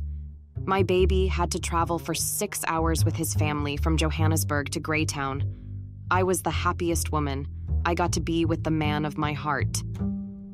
Guys, you don't know how much I loved my husband. Did I count the chickens before they hatched? I knew he loved me, he showed that to me in every way, and he made me the woman amongst others. At least he made me believe he loved me. I completed my master's degree, and as planned, we started planning for our wedding. He was still working at Total Energies, but not as an intern, but as a permanent legal advisor. Wait. Before I tell you about our wedding plans, on my last year in university and during my exams, I received a call from some lady, name withheld for personal reasons, saying that I should tell my fiancé to be a responsible parent or she would bring their child to live with me since I was the stepmother. I couldn't get angry at my husband for something the woman had said, so I had to ask him first. That time we had bought a small house, enough for us. Well, more like he bought a house because he believed that when a man had paid the bride price to the bride's family, he should have his house where he would stay with his fiancé or wife. In Zulu culture, once the bride price or lobola has been paid to your family, as the bride you are no longer allowed to stay at home but at your house, since it has always been said that the man without his missing rib is no man, just like Adam was lonely without Eve. When he came back from work, I had prepared his favorite meal, which was steamed bread and sugar beans, which was, and still is, a Zulu's traditional dish along with cow's head, also known as inhloko. I even went as far as preparing him bathing water, imagine. So he came back earlier that day. It was like he knew what I had planned. We had our dinner over a small conversation. I didn't want to make him see that I knew about his child. I then randomly asked if he was to hear that I had an affair outside our relationship and got a child, but gave up the child, and he found out from someone else. What would he do? Which was something that was not going to happen, or most females with a good mindset would do, no matter what the struggle was. After my question, he looked at me and asked if there was something I wanted to tell him that he didn't know. He kept dodging my question by asking me other questions. Surely he thought I was the one with a secret. If I had gotten pregnant outside our relationship, how would I have hidden the tummy because we had been living together since he went home to pay for my bride price? It's impossible and insane, right? I told him that I had no secrets and I was just trying to make a conversation. He got so angry that night and told me that if he were to find out that I had cheated, he would do something really bad to a point that I would curse the day we met. I was so confused and surprised by his outburst, which meant that he had a secret. I let that slide, not because I was a fool or something, but I was protecting my peace in order to stay focused at least until my exams end. Since that night, he would come back home very late, saying he was busy at work, but I knew that his knockoff time was 16 euro. He avoided me for the whole week. I didn't care less because I was also swamped with exams, so I didn't need his childish behavior to distract me. After I had finished my final exams, he said we should start with wedding preparations because there was no time to waste anymore, since we had wasted more time waiting for me to complete my studies. He wanted us to get married before my graduation, which I declined, and told him that we would start wedding preparations after my graduation, which obviously made him angry and impatient. Was I wrong or selfish to ask him to wait for my graduation before wedding planning? I got confused by the sudden rush, because he even suggested that we should go to court or home affairs and get married there, since I wanted to wait for my graduation before planning a big wedding. I didn't know what was going on with him, but whatever it was, raised some red flags in our relationship. I didn't tell anyone, not even my father, that my fiancé had changed on me. In our culture, it is believed that a woman builds her home and makes sure that she stays. Even if the steel is hot, you have to be patient and bear with your husband or fiancé. I kept everything on my chest, and because I loved him, I agreed to go to court with him just to get a wedding certificate. Mind you, I didn't even tell my parents about that plan, but I believed in my husband, so I agreed. We got married in a community of property. I know what was foolish of me, but it was what I thought was good for me and my husband to have a joint marriage. Few months after our secret wedding, I graduated. I was so happy that I had reached the destination that I had always wanted to reach. I didn't care about finding a job because my goal was to open my own practice in which I would get the help from my father. He introduced me to his business associates and those who had ideas of starting businesses to coach them. It had always been my dream to make my parents proud and see me graduate, especially my father and I fulfilled that wish. Time passed. My father's connections helped me a lot to get on my feet. My husband and I were on good terms, no more fights or grumpiness. We were the couple that fell in love in university. We were happy again, and I still had kept the girls' call a secret. We started with our wedding planning. He didn't want us to hire a wedding planner, he said. Hiring a wedding planner is a waste of money, and he was not marrying a wedding planner but me, so I am the one who should be hands-on during my wedding preparations with the help of my mother or siblings so that I can get everything I wanted and needed for our wedding to be perfect. I understood that, but my mother went ahead and hired a wedding planner saying that she didn't give birth to me to suffer. My husband was told that the planner was my distant cousin, because we didn't want him to find out that Mom had hired someone to plan our wedding, while he said he didn't want any planner. My husband was weird and acted like a snob for someone who came from a township. The wedding was planned and the date was set. After a month, we tied the knot in front of our families and friends. My father was so happy, he even shed a tear during his speech. I was the happiest woman alive. I got to spend and celebrate the union of my husband and I. Few months after our wedding, my husband's mother had passed on due to lung cancer, which meant he had to take responsibility for his siblings, even though they had grown old enough to look after themselves. It was really sad. My husband was devastated and pushed everyone away, but I had to be there for him through it all. I had made a vow in front of our family, friends, a priest, and God, so I had to stand by him, whether he was pushing me away or not. After his mother's death, he resorted to alcohol. He changed a lot.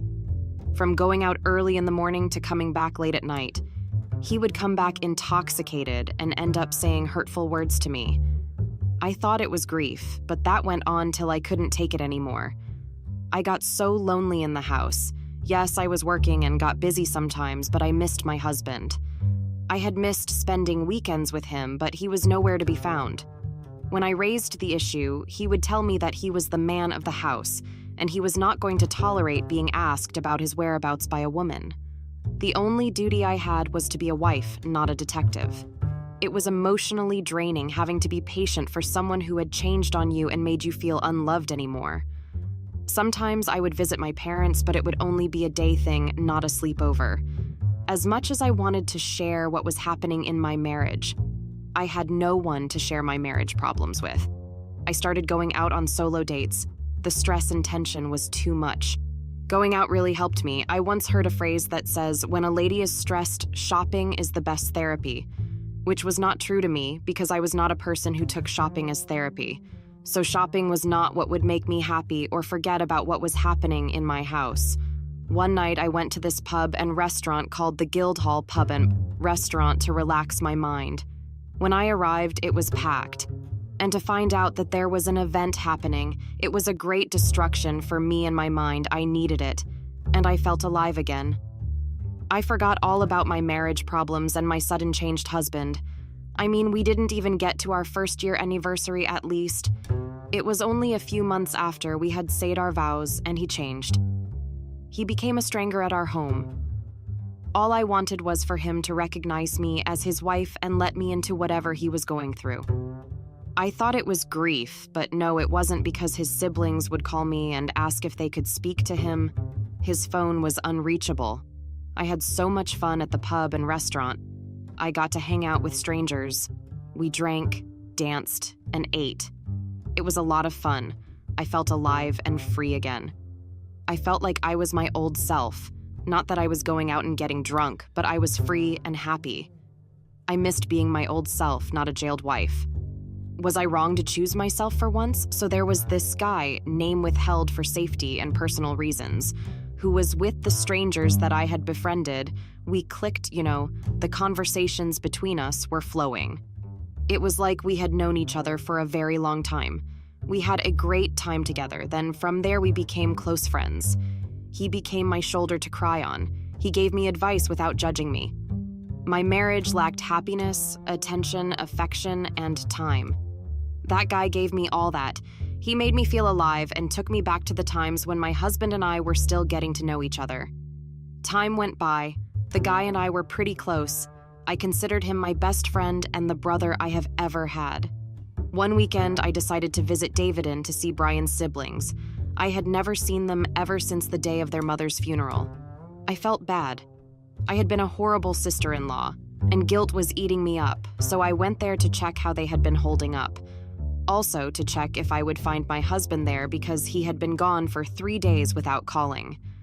I was worried about him. I asked myself every day where I went wrong or what I did wrong, but I couldn't get any answers. I thought I was the problem. I started doubting myself. I had thought that maybe I was no longer enough for him or I had changed and got ugly. What was I supposed to think? I started having low self-esteem. I was sinking deep into depression. But luckily, I had a friend that I had got from the pub and restaurant. He was everything and more. I told my father about what was going on in my marriage, and the advice I got was, in marriage, you have to be patient for your husband. Just make sure not to make something that would drive him away from your marriage. I didn't understand that kind of advice because it was useless and pathetic. So I had to be patient and bear with the emotionally abusive husband. When I got to Davidin, I found the siblings alone with a toddler. What caught my attention was that the baby looked like my husband, which made me think that maybe it's the baby of that lady who once called me and told me to tell my husband to be a responsible father. I couldn't believe that my husband had deceived me. I stayed with the siblings and asked them when they had last seen their big brother. The elder sibling told me that he had come to see them 3 days ago, and he would be back on the day I went to see the siblings. The bubbly sibling, who they called her Linda, told me that he had left with some aunt. What confused me was that if he had gone with the mother of the child, why would they have left the child with the kids? It just didn't make any sense. Curiosity got the better of me. I found myself asking whose baby they were babysitting. And they confirmed my suspicions by telling me that the child was their brother's, and they had fetched him from his grandmother's house where he stayed. I couldn't believe what my husband had put me through. I mean, the time I tried to make a conversation about having a child outside our relationship, he got angry, of which I couldn't understand.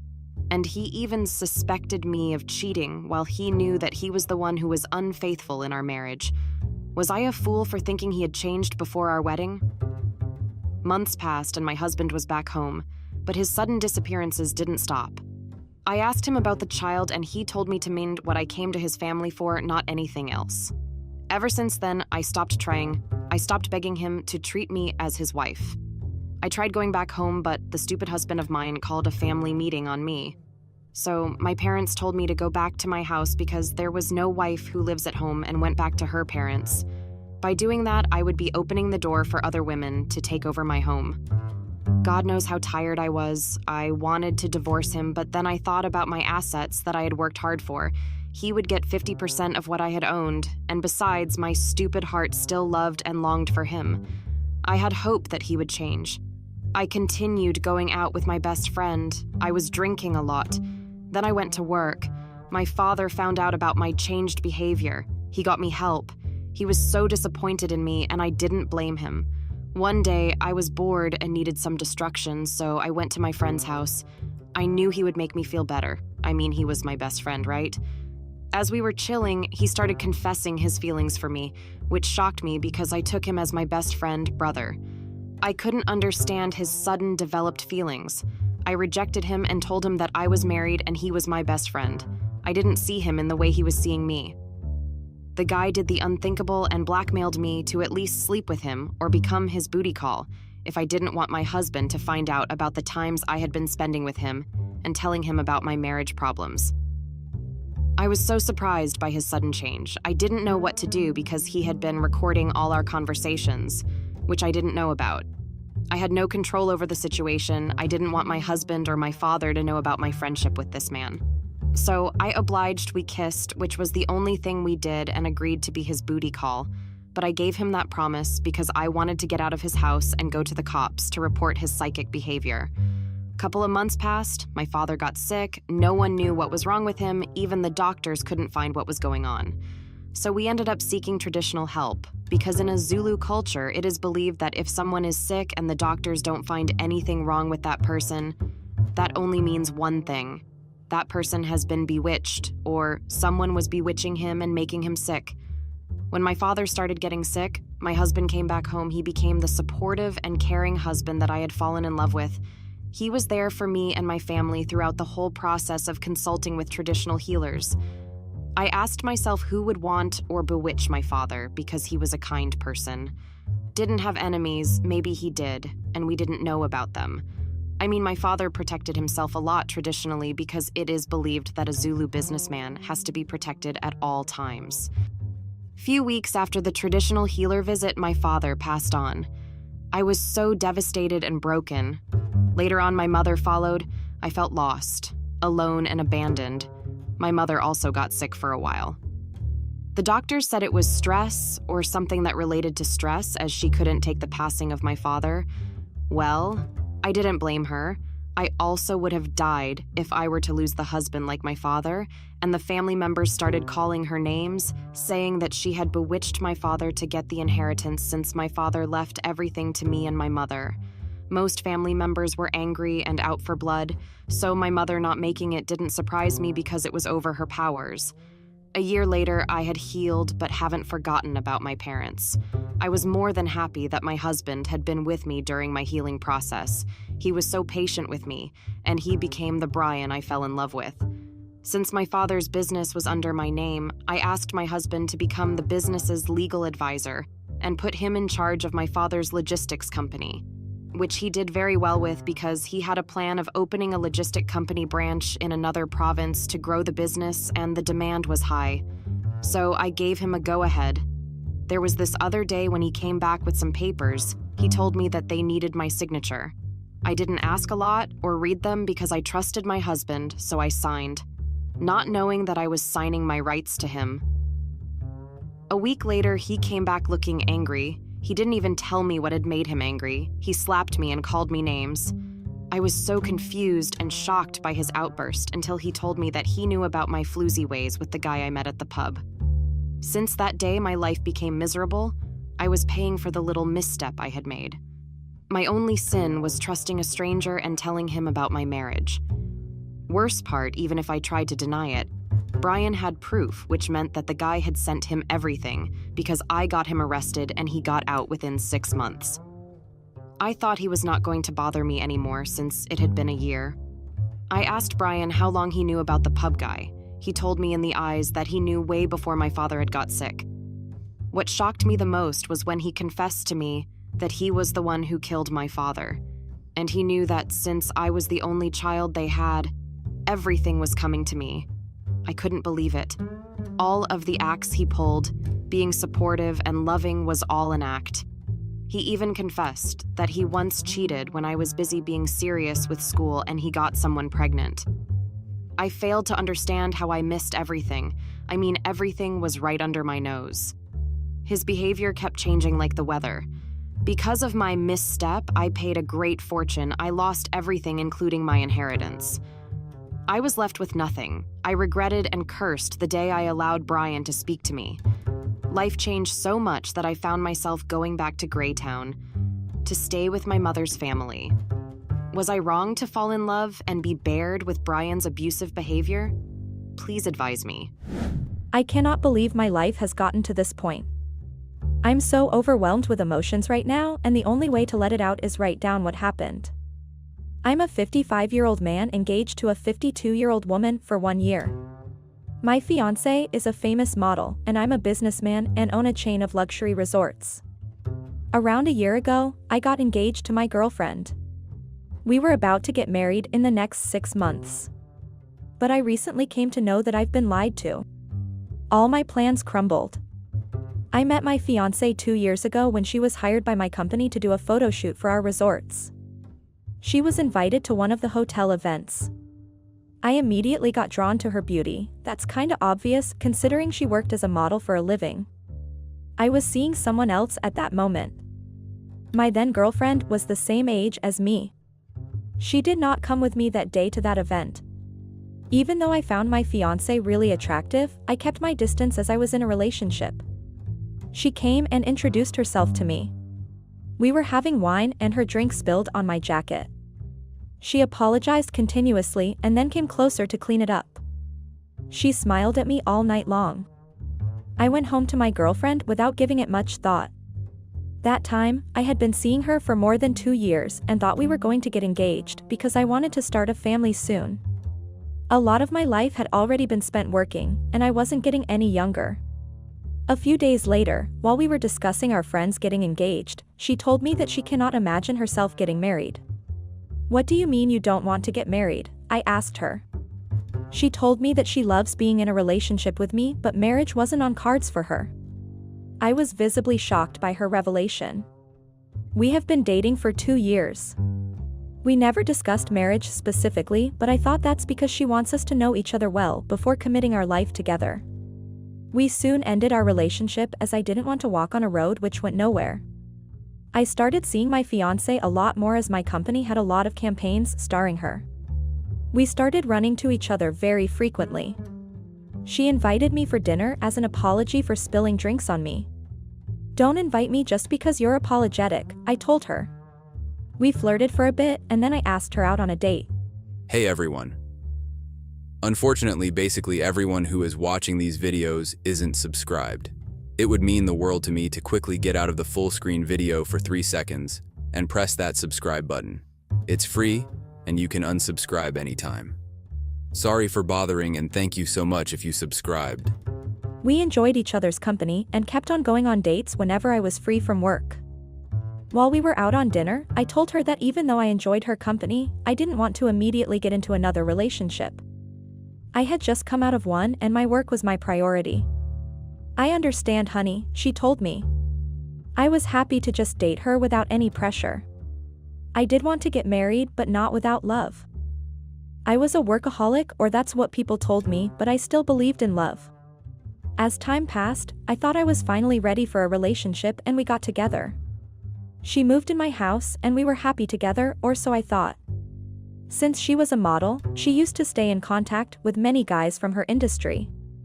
Male models, photographers, producers, but I never paid much attention to it because I trusted her and it was related to her job. I was quite preoccupied by my work as well. One evening, we went for dinner. She was in a really gorgeous dress. She seemed extra perky that evening. She shocked me when she told me that she wanted to get married to me. "I feel we are ready," she said with a soft smile on her face. I didn't expect it, but I sort of agreed with her. I got her an engagement ring the next day and we were engaged. I had a good run of luck going. Both my professional and personal life were thriving.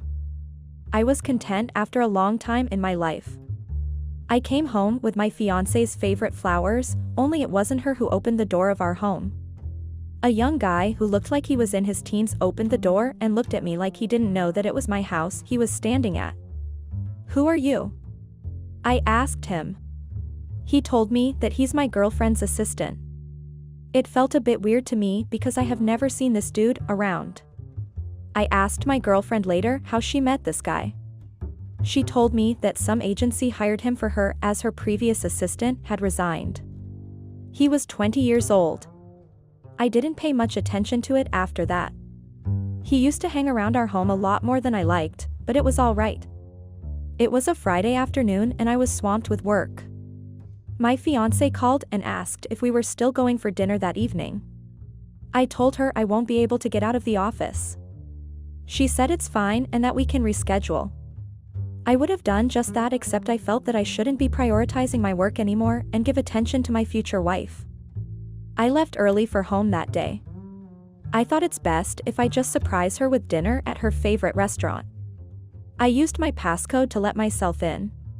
She wasn't in the living room, so I made my way to the bedroom. Before I could open the door, I heard voices. It was of a male and my fiancé. It was clear they were in bed together. I hid behind the curtains before they opened the door. I saw them coming out of my bedroom. They were laughing together as my blood boiled. She was barely wearing clothes. The furniture was blocking the way, so I couldn't see the guy. I could just see his wrist.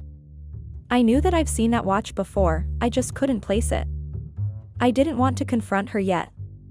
I wanted to know what else was going behind my back while I was blissfully unaware. I left the apartment after she went to her shower. I went straight to my office and started thinking. She was cheating on me with another man. I needed to find out who this man was.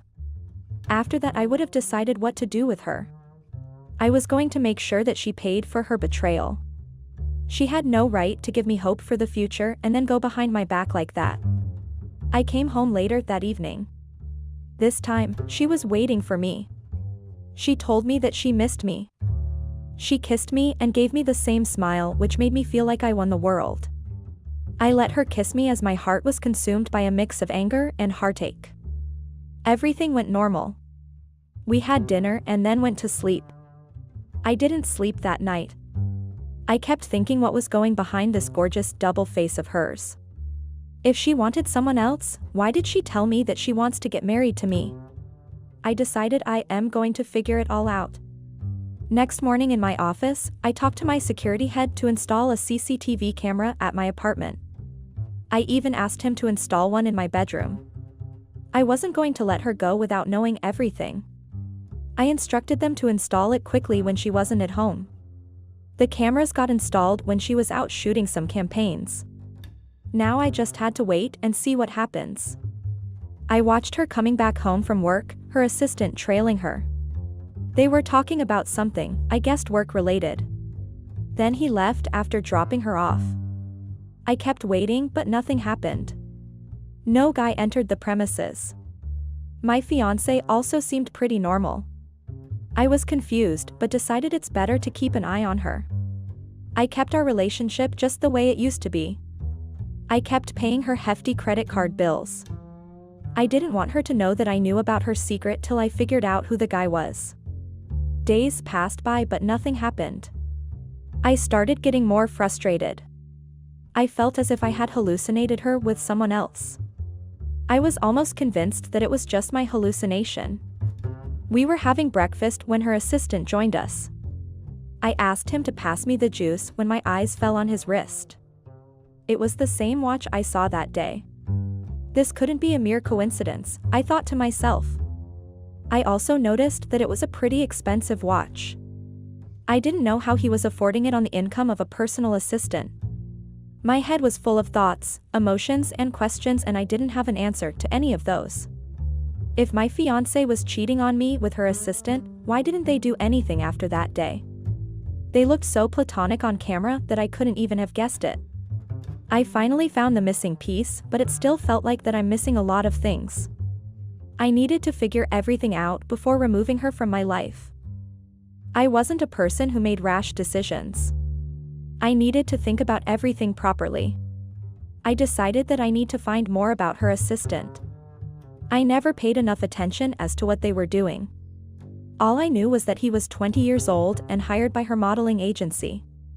I contacted her modeling agency, and that call left me stunned and even more confused than I was before. Her modeling agency didn't hire him. They didn't even know who he was. She lied to me. It shouldn't have surprised me, but it did. I started finding out more about him, and everything that I came to know kept surprising me continuously. His apartment was leased in the name of my fiancé. She got the apartment the same time this guy came to work for her. She also paid his credit card bills. It wasn't making sense at all. Why was she giving money to this guy? I had enough of this nonsense, and I needed to know the truth. I called her up and told her that I need to discuss something with her while her assistant is present. She seemed hesitant but agreed. I met them at home. Both of them were quite anxious as to what I had to say. I asked him if he liked working for her. He seemed shocked by my question but then nodded his head. I then asked him if he liked our home. He nodded again. I asked him another question about food and got the same reply. I then asked him, "Did you like sleeping with my fiancé on my bed?" He was about to nod but then realized what the question was. Both of them turned red and looked at each other while also looking at me. "What are you talking about?" my fiancé asked, her voice lacking the confidence it always has. "I'm talking about the very same thing you did behind my back." I told them quietly. It was confirmed now that she was cheating on me. It was best to know the entire truth at once than getting hurt again after some time. "Explain something to me, honey. Why is my fiancé getting a house on lease for a guy she claims to not know?" I said quietly, but even I could hear the anger in my voice. "How did you know?" she asked, surprised by the information I just presented to her. I told them to not waste time and to keep speaking. Turns out that I've been living a complete lie. Our entire relationship was nothing more than a scam. As she told me the truth, maybe for the first time since I knew her, I felt my chest hurting all over again. She was in an arrangement with this guy where she would take care of all his expenses. This arrangement began before she started dating me. They had a physical relationship. She would take care of his expenses, and he would be with her when she wanted. She only came into my life to use me for my money. Everything in our relationship was planned by her. She only spilled that wine on me to come closer to me the first time we met.